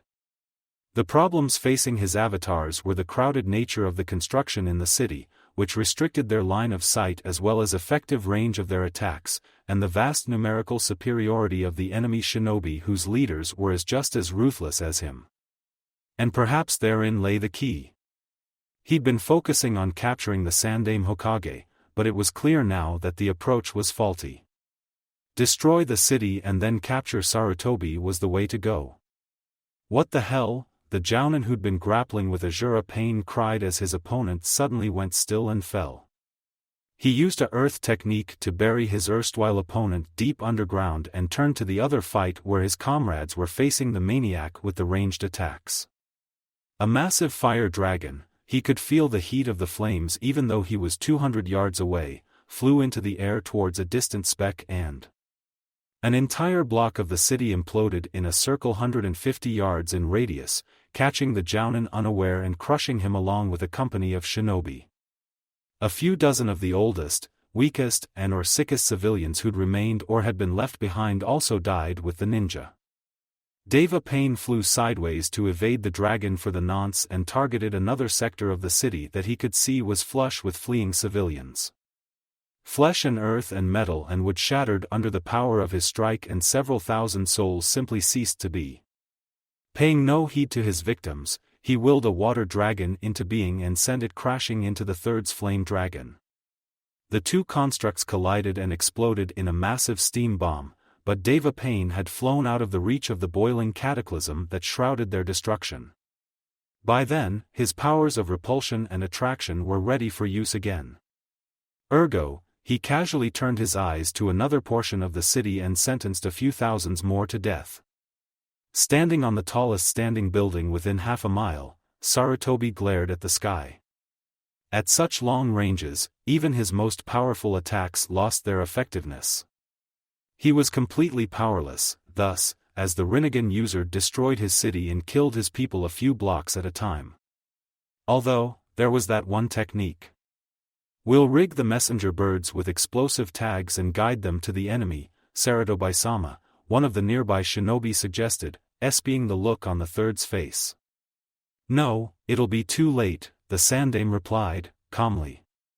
Since the enemy had changed the nature of the game and the objective of his tactics unattainable, there was nothing to be gained in allowing the destruction of the city. He began making hand signs to summon the death god and continued in the same voice on the radio, "The bodies of the Rinnegan user must be sent to Konoha at all costs. Command devolves to whoever's the surviving senior-most officer of the ninja garrison. Save as many of my people as possible. Over and out." The death god's ghostly form ripped through the third's chest and the Nagato felt the kami's touch on his avatar first and then on himself. For a brief second, he felt the mind of Sarutobi and knew that the other at last understood the truth. With contemptuous ease, he thwarted the death god's grab at his own soul, but knew that the apparition couldn't be banished so long as Sarutobi was alive. Well, it wasn't as if the third had to be alive to read his mind, and considering the fact that the truth about the 6 paths of pain had to be preserved at any cost until it could no longer matter in the world they were shaping. "Enma, tell them we got everything wrong," Sarutobi shouted. In the brief moment Nagato's and his minds touched, an unchronicled side effect of the forbidden technique he was using or some complication caused by Nagato's strange use of reanimated human puppets, he knew the true nature of his enemy and what was about to happen to him. None of them are realin. A ceramic plate sliced through the third's neck as if it were butter and his head pinwheeled through the air, but instead of crashing to the ground, it shot high into the air. His principal dead, the death god vanished, and roughly 5 seconds later, the area that Sarutobi had stood on became the epicenter of another of Pain's attacks. The western watchtower was a smoking ruin. The crackling flames of the wooden support beams reached for the sky even as the dying screams of some poor soul caught in the blaze faded away. As with the tower, the main gate of the city walls lay in ruins. The section of the wall around the gates was blown inward with pieces of dying and dead men, donkeys, camels strewn among the debris. Here was a man with a fist-sized hole where his face was caved in by a rock from the explosion. There was a woman moaning piteously as she tried in vain to pull out the piece of wheel that pinned her to the ground. And there was a donkey exhaling bright red foam in great gasps as it breathed its last from a collapsed ribcage. Uzumaki Naruto stood 100 yards away from the carnage with Sasuke and Sakura flanking him. All 3 were dirty and grimy with clothes splat by the blood of their enemies. And some 300 yards from their position were the rapidly cooling corpses of a battalion of wind samurai reinforced by a few sand shinobi who dared challenge their approach to the city. Citizens of this shitty hellhole of a city situated in the middle of the fucking desert, Naruto addressed the city, amplifying his voice with chakra so as to be heard by everyone within the walls, who are ruled by he who blows men on his knees and fucks donkeys and camels in the dark of the night. Hear me. I'm Uzumaki. I fucked your mom and diddled you wife and sister, Naruto, Chunin of Konoha in the glorious land of fire. And I would like nothing better than to emasculate your men, sell your women into abject slavery and take your children to Hai no Kuni to be raised as one of ours because your treacherous daimyo has betrayed my people by allying himself with those mangy dogs from lightning. Fortunately for you, my benevolent liege, the daimyo of Hai no Kuni has decided that I should spare your worthless hides and only give into my baser desires if all other means fail. Therefore, I require your daimyo to walk his hairy, smelly behind out of your city and meet my colleagues and I where we stand outside the city so that there may be peace between our people. The rest of you will hand over your daimyo's family from whom we will select 3 hostages as surety against further treachery. We also expect hostages from all leading noble houses towards the latter. You have 30 minutes to act. Choose well because you really do not want me stepping into these walls for I swear by God, I'll burn this festering eyesore down and salt the ground. Flanked by 2 advisors, but no guards, the daimyo of Wind sat sullenly at the table while Sakura read him the riot act. This is the second instance that Wind Country has made war against Hai no Kuni without a formal declaration of war. While you were at the helm, need I remind you? During the prior invasion 3 years back, you argued that the action was the late Kazekage's fault and decried his actions as seditious. Fire Country was willing to buy that story then because we were desirous of peace and we valued our friendship with Kaze no Kuni, but it is well documented that Suna went along with Orochimaru's plans because you hamstrung their economy for your own petty reasons. The noble daimyo of Hai no Kuni overlooked that crucial factum because of the long-standing relationship between our nations. But the events of the past couple of months and your collusion with foreign powers to weaken my country have convinced our decision-makers otherwise. There is no shadow of doubt in the halls of power that Hai no Kuni's policies towards Kaze no Kuni need revisiting. The purpose of this meeting today is to lay down the terms of our new relationship, Sakura spoke serenely. The daimyo and his advisors remained silent. They could argue the Leaf Chunan's opening statement, but the capital of their domain lay defenseless and the girl's 3 companions looked ready to kill. Our first order of business is the formal surrender of Kaze no Kuni to Fire Country and the standing down of your forces. The surrender will be unconditional, of course. Preposterous, the daimyo's advisor and confidant, Shogun Hosokawa Yoriyuki stated in an offended tone. By what right do you call upon the surrender of our nation to you and your companions? By right of having the power to reduce your stinking capital to dust and grime, Naruto replied offhandedly. Please, Denshaku Yoriyuki, Sakura drawled, addressing the daimyo's friend, but holding up a finger to silence the blonde. She wanted Naruto by her side to cow the opposition, but she did not want him opening his mouth. Addressing the daimyo, she continued, let us not harbor delusions at this table. The gates of your city are rent asunder, and you and your people are defenseless. This is sufficient reason to surrender per the natural law of war. If you are inclined to debate the point and deny historical precedents, we can burn down your capital and then start this meeting anew. It really doesn't make much of a difference to my team and I. The same won't be true for you, of course. Under the circumstances, we'll require every surviving member of your extended clan within the walls to be stoned to death as one of our conditions for the surrender of Kaze no Kuni. Yoriyuki glared daggers at the pink-dressed Chunnin and would have exchanged words, but the daimyo stopped him with a gesture. What do you require? He asked. As I'd stated, the surrender of Kaze no Kuni, daimyo. You'll also abdicate your throne. You needn't worry about the safety and security of your family, however. You'll move your clan to Hai no Kuni where you'll be amply protected from external threats. Wiser heads among the nobles will be raised to your throne to ensure stability of Wind Country, which is in Fire Country's best interest. In essence, you plan to replace me with a puppet. If you're inclined to be crass, let us examine the facts in detail. You initiated this unjust war, Lord Daimyo. And apart from Orochimaru, you were the responsible party for the previous altercation as far as my superiors are concerned. It is clear that allowing you to remain in power is foolhardy from Hai no Kuni's standpoint. There is no doubt here that you will continue your treacherous behavior in the future. So, yes, we want to replace you with someone else. We want peace on our borders. And we will continue our search until we're satisfied the replacement isn't an idiot unlike his predecessor. Naruto choked back a laugh at Sakura's statement. The Wind Party goggled. This wasn't how you conducted negotiations. Not if you wanted to reach a compromise. And that was the rub. Konoha's killers were not looking for one. Tut tut, milord. Not one word out of your mouth arguing against our primary demand. On this point, we're immovable. Your removal is the sine qua non for peace today. If you're inclined to doubt, we'll mount your head on a pike to demonstrate our intransigence on the subject. So, do you yield?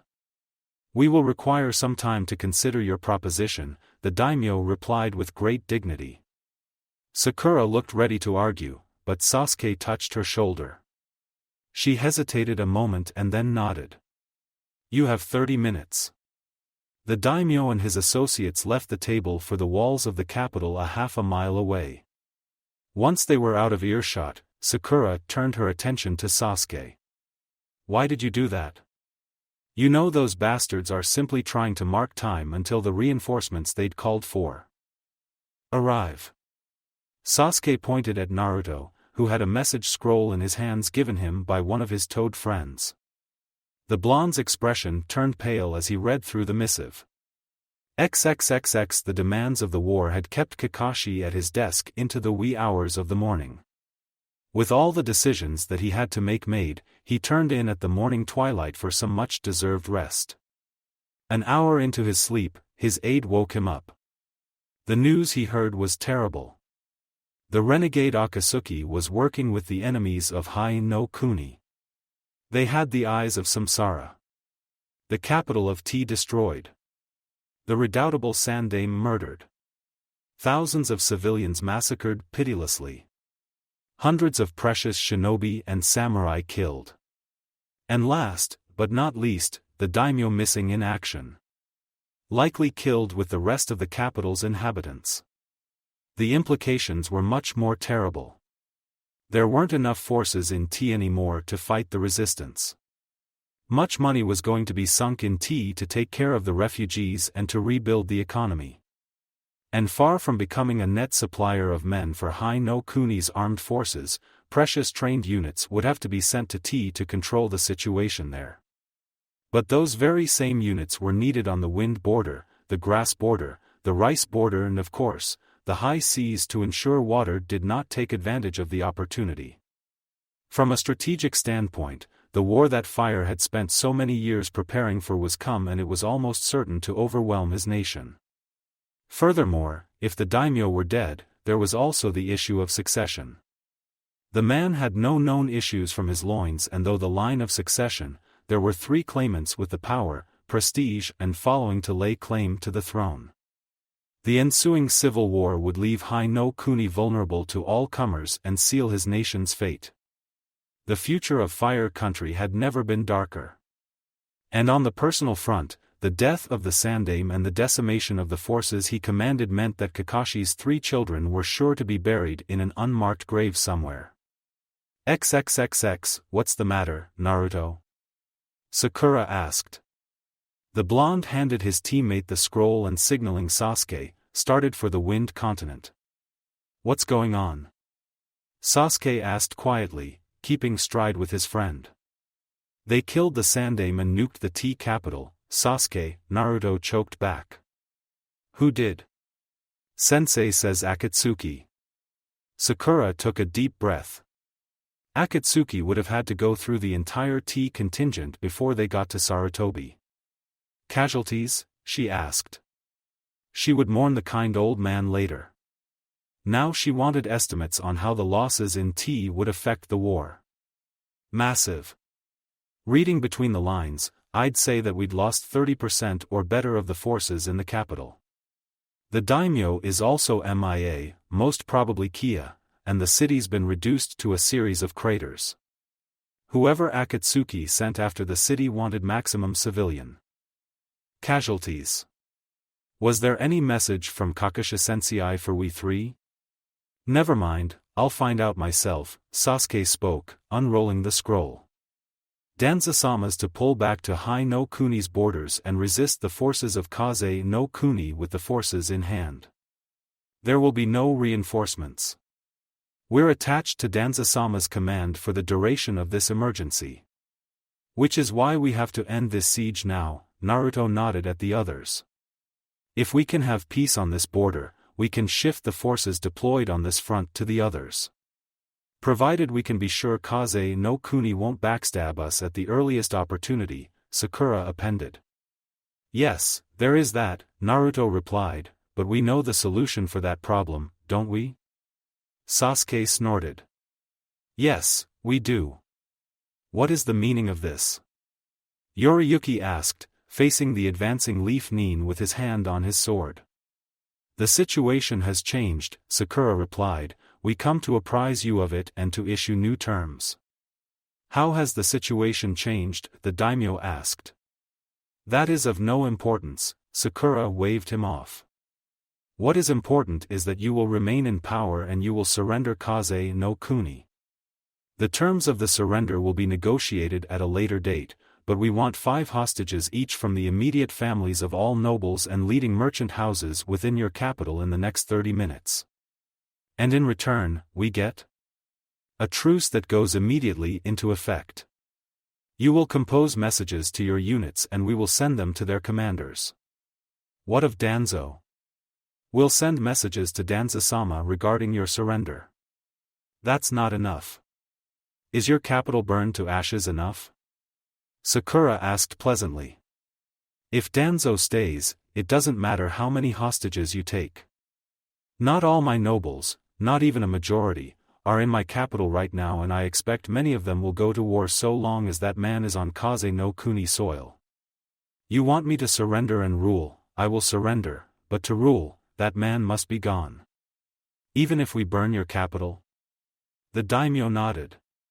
Sakura looked deep in thought for a minute. The daimyo's words were the partial truth, of course. Yes, the daimyo's loyal adherents wanted Danzo dead, but there was a lot of anger at the ruler of Kaze no Kuni as well. It took some doing to ruin a stable nation as badly as Wind had been, and most anyone would point the accusing fingers at their daimyo. Very well. Troop deployment on that level is not for me to negotiate. I'll send a message to the Hokage with your reasons, but he, the daimyo or their designated representative have to make the decision. We'll have the hostages now, however. They should motivate you to convince your nobles to keep the peace until things are finalized. And if your Hokage or the daimyo or their representative doesn't agree that Danzo needs to be withdrawn from Kaze no Kuni? We'll cross that bridge when we reach it. The hostages? We need some show of goodwill on your part, the daimyo insisted. And you have it. You don't see my colleagues burning your city down, XXXX an hour and a half later. We're late, Sakura said to her companions. Naruto hawked and spat on the ground. Yeah, we are. Nothing we can do about it. At least the hostages are assembled now. The Suna reinforcements won't be here in force for another till sunset, so we're good. I suppose. What do you think's going to happen when the Wind daimyo realizes he fell for our ruse? Hopefully, he won't have a heart attack. We need the bastard in power until things settle down on the other fronts, Sasuke murmured. Anything we got to do? Danzo-sama's been mailed.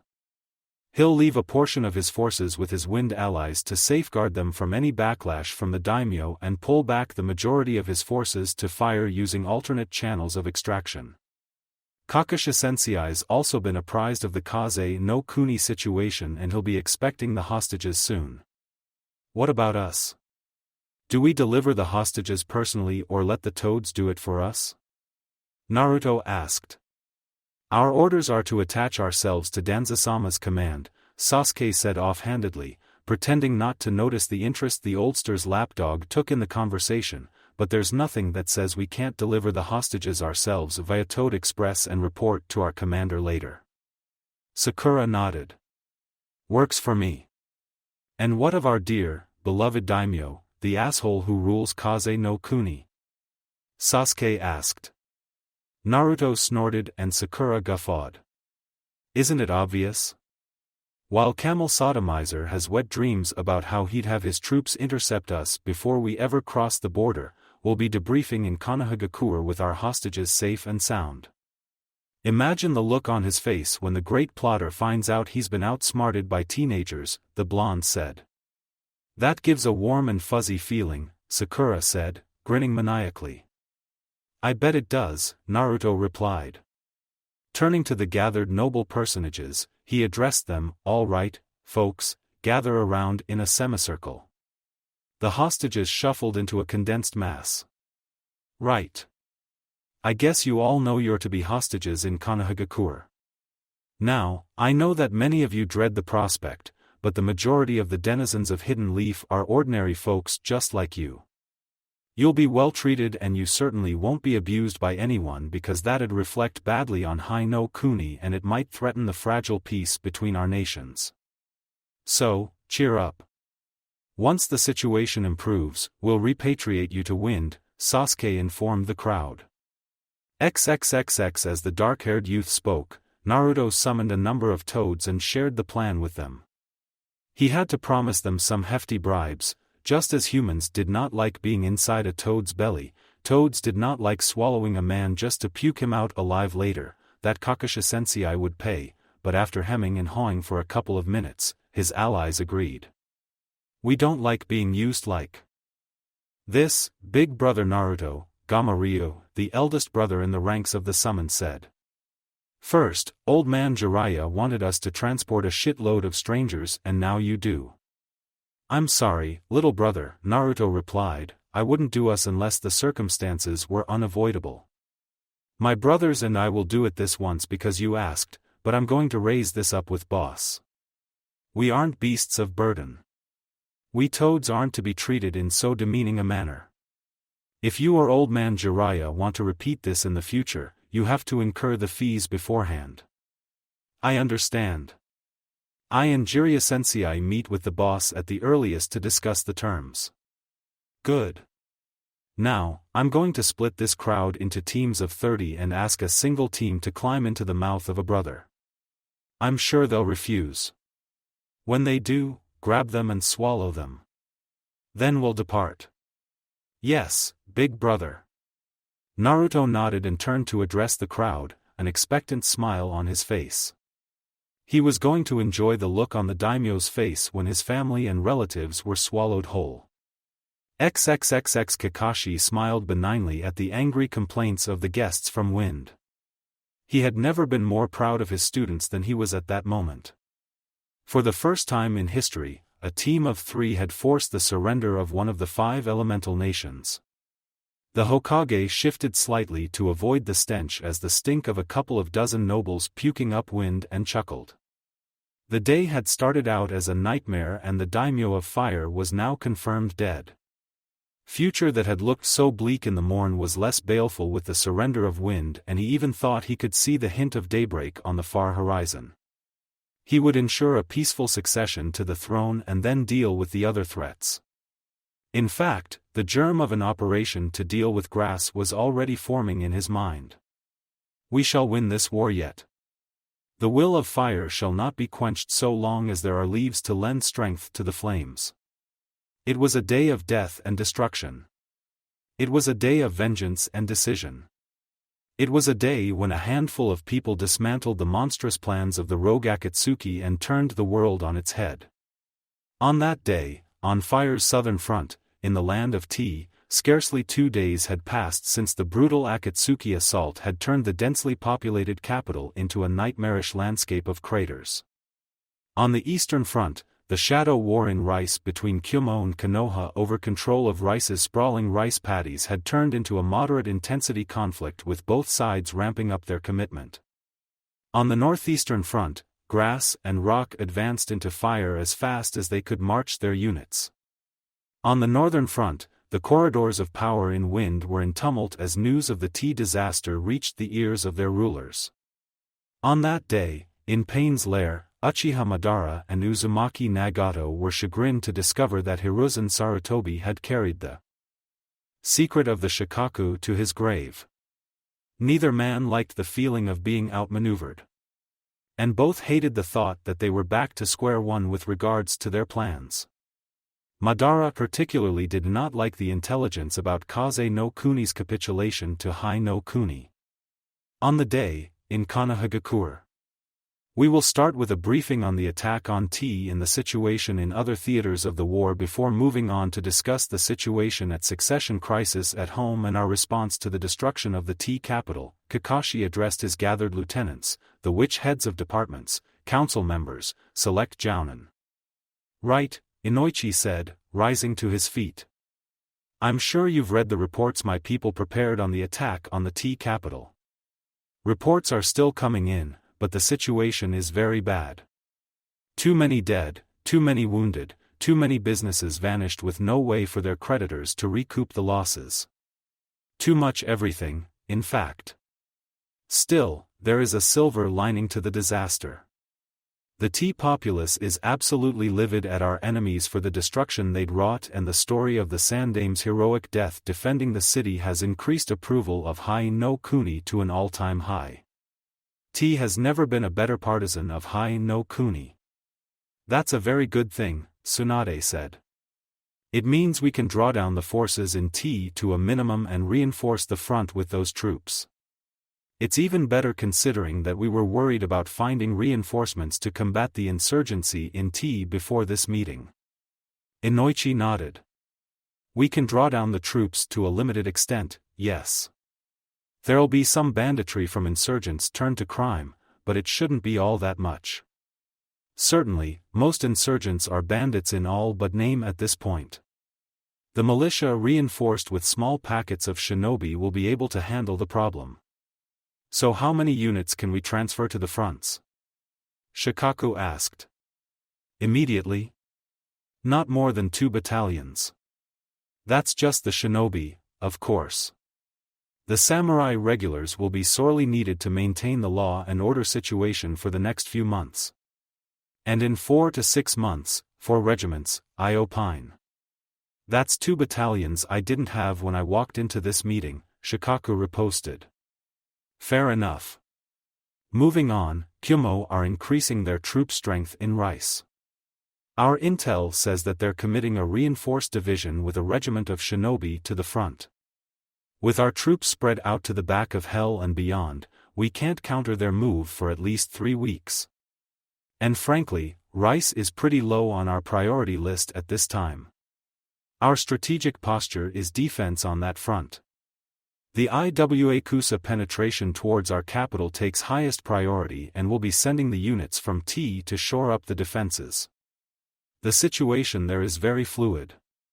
Jiraiya's unit has really been the only thing keeping the enemy from capitalizing on their initial gains, but he and his men have got to be running ragged by now, what with having to contend with a numerically vastly superior enemy, 2 Jinchuriki and Iwa's strongest operators by themselves. It'd be a complete disaster if they're overwhelmed. You think the 2 battalions from T won't be enough? Kakashi asked. Inoichi turned to Shikaku. Not even close, Godaima-sama, the strategist answered. We estimate manpower requirements as 3 divisions of samurai and 2 regiments of shinobi. And we need those on the front today. We don't have them. What do we have and what are our options? Kakashi asked, looking around the table. I'm not in favor of such in-your-face, come-and-get-it battles those numbers imply. And all this is assuming that Akatsuki won't do a repeat of T capital on our lines on the Iwa front or on our cities. There is that, Inoichi nodded agreement. Hai no Kuni had to do something before the enemy's ability to wipe entire cities off the face of the earth sapped the morale of the army and the nation. That something had to equally flashy and preferably involve the destruction of a stronghold. It must also be punishment equal in magnitude to the T capital. But how to punish an enemy that did not lay claim to territory and used roving, secretive cells of 2 or less? So, what do we do? Kakashi asked again. We've given the subject some thought, and we believe what your students accomplished in Wind will go a long way towards troop morale, but that leaves the problem of Akatsuki doing an encore elsewhere. And frankly, we don't know what to do about that because we don't have a similar capability. Kakashi's lips pursed in thought. There were certain things that not even the Hokage's advisors knew. Was it time to open one of those compartments? Doing so would put his children in danger. On the other hand, not doing so would imperil the nation. Assume we do for the purpose of this discussion, he said softly. Heads lifted up at the suggestion. If we assume that, then the question then becomes where and when to use the weapon. The second half of the question is very easy to answer. Damn soon. As to the first part, the ideal target would be Akatsuki HQ, but so far as we're aware, the organization is small, highly dispersed, and we have 0 penetration into their ranks, the head of intelligence replied, lying adroitly about the last fact. Konoha had a mole within Akatsuki, but the knowledge of the spy's existence was limited to 4 people, 3 now that Sarutobi was dead. Truth was, aside from the one-upmanship factor over the other villages, the sleeper agent wasn't terribly useful and had never been used for 2 reasons. First, because there was no mechanism to pass information to and from the spy in a timely manner, and second, because any action taken using actionable intelligence passed by the asset would compromise the source's identity to Akatsuki's leaders, and that'd be all she wrote for the spy. So what do we do? Tsunade asked. We can't influence Akatsuki directly, Shikaku replied, taking over from Inoichi, but assuming we have such a capability as demonstrated in T, we can force Akatsuki's controllers to restrain the rogue organization. You kill our cities, we kill yours, the Medicnine asked. Precisely. Can we do this? Tsunade asked Kakashi directly. That assumption is the basis of this discussion. No, Kakashi, you know what I mean. Do we have this capability? Kakashi's lips pursed in thought. But what other choice did he have? Yes, we do.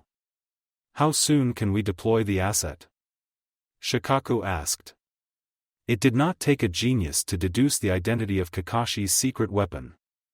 If the decision is made, we can strike within the next couple of days, I shouldn't wonder. And we've already seen ample demonstration. Reach is not a problem, Shikaku appended, meeting Kakashi's gaze heaten. If he had any doubts, there could be none now. Uzumaki Naruto. Kakashi nodded. Yes. So, who do we hit and how hard do we hurt them? I favor IWA myself, Tsunade said aloud. Her hatred for rock was well known. IWA had claimed the lives of her brother and fiancé, and they deserved all they got. I think not, Shikaku said. Who'd restrain Akatsuki if we take out the IWA command structure? Certainly not Kusa's leaders. Kusa then? Inoichi asked. Shikaku nodded. Yep. It'd punish Kusa, warn IWA to back off, destabilize the invasion supply and the IWA-Kusa border, and force IWA to restrain Akatsuki. Kakashi smiled. I like it. Who knows, if we do it right, we might even trigger a civil war within their ranks. We have to leave a calling card, Inoichi observed. Yeah, we want the world to know we did it, and since we're going to be inserting a small team, it's possible their origins would be overlooked in the chaos following our strike. Kakashi's smile turned sinister. I'm sure we can do that. Moving on, Inoichi spoke, continuing his report. It looks increasingly likely that the succession crisis for the daimyo throne isn't going to be settled peacefully. We have intercepts that have all 4 major contenders sending feelers out to sympathizers and acquaintances for support, and requests from 3 of the 4 their known loyalists for armed partisans. 2 of the 4 have also left the capital for their strongholds, and all 4 are gathering household troops for a showdown. All the good units, even the household troops, are on the fronts.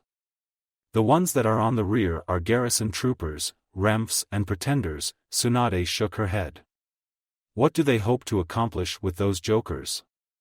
I'd be laughing with you if we aren't seeing some disquiet among units of the household troops, actually, Inoichi replied. How bad is the situation getting? We've had to execute 1 commandant and about a dozen samurai so far in 5 separate incidents after fighting broke out between members of different households. That is officially. Unofficially, we're hearing the NCOs have their hands full with fights and disturbances.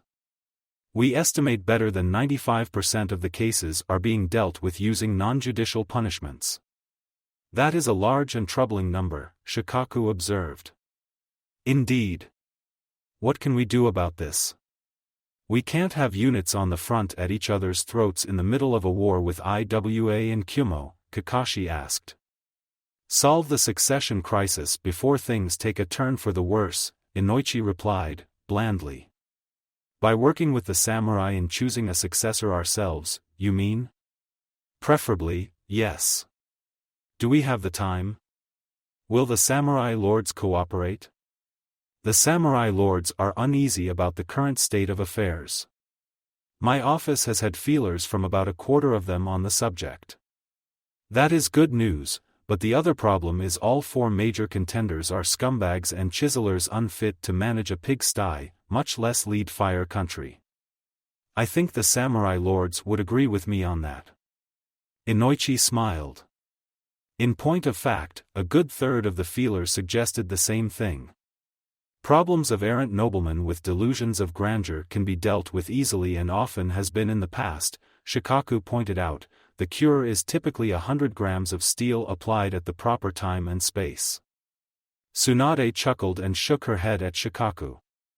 For a lazy bum, you sure are a bloodthirsty SOB, she said. Not that I disagree with your suggested cure, mind. Without an acceptable heir to the throne, that does not solve the problem and may exacerbate it, Kakashi pointed out mildly. And none of the lords will bear to see anyone else from their ranks elevated to the post of daimyo over themselves.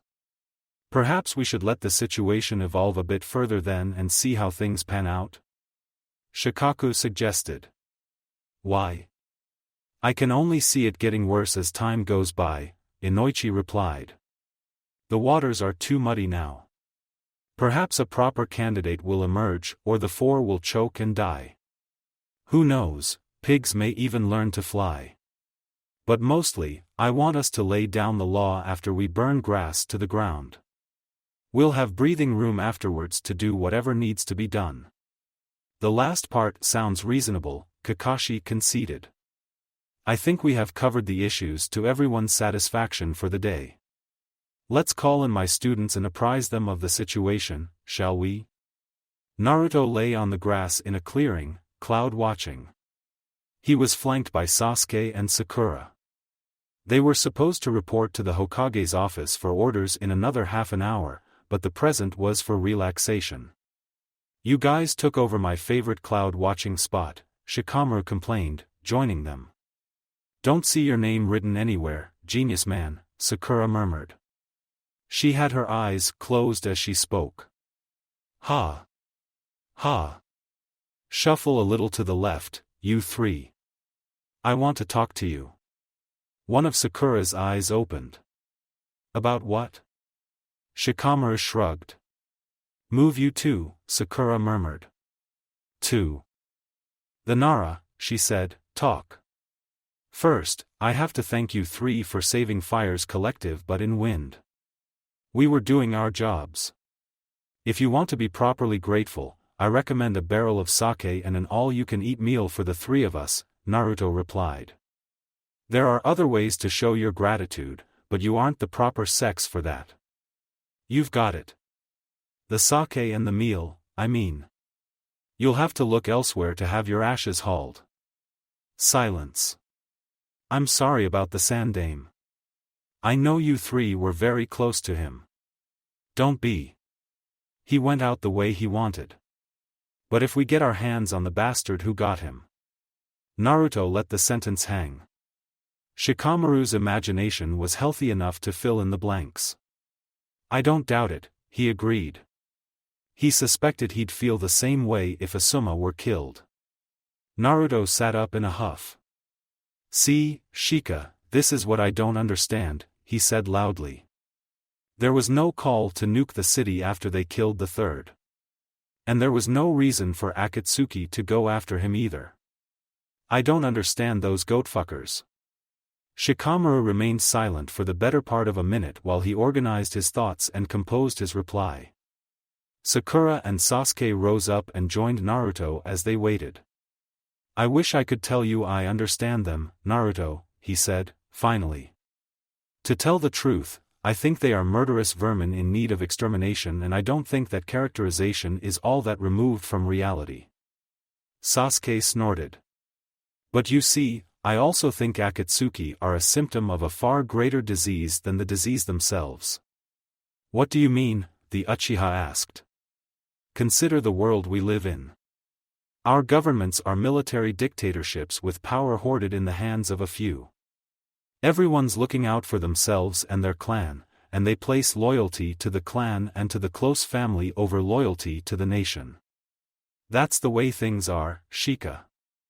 You are loyal to your blood because push comes to shove, they're the most likely to support you and guard your back, Sakura replied. The Nara nodded. Yes. But look at the corollary.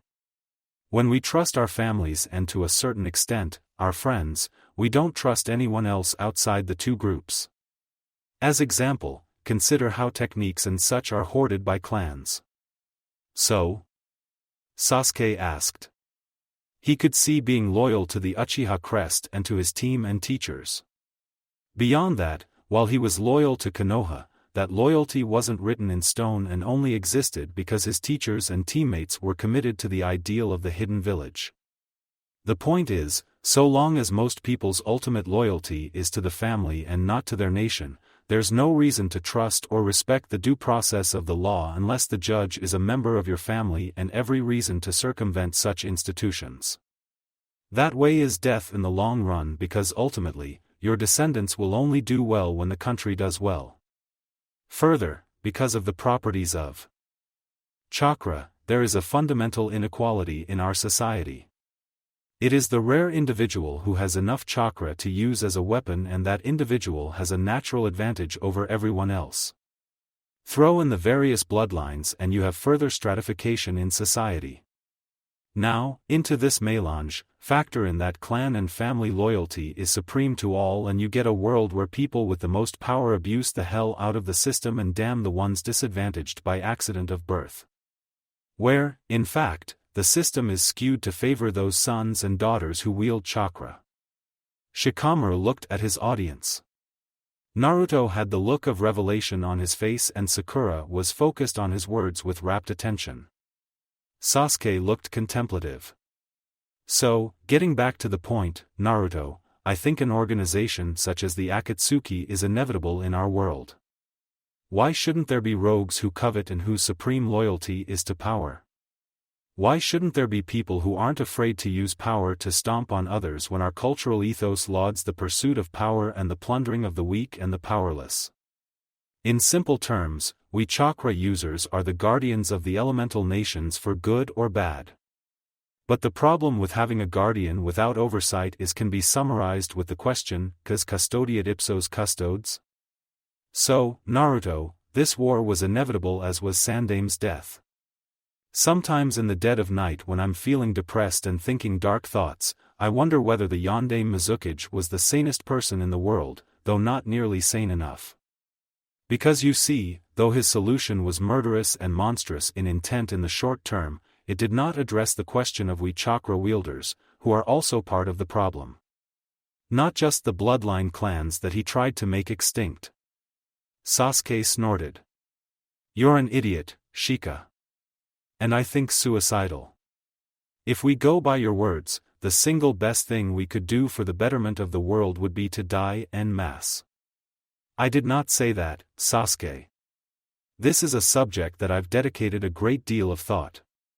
As best I can see it, the only way to establish the foundations for lasting peace is to kill all chakra wielders and kill all children who show the aptitude for however long the men live on this world, or to somehow render chakra use irrelevant to warfare.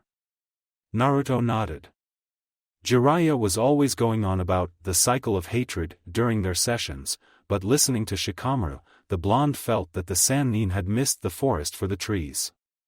It was clear to Naruto that the cycle of hatred was just another symptom as the Akatsuki.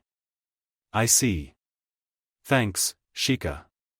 You've given me a lot to think about.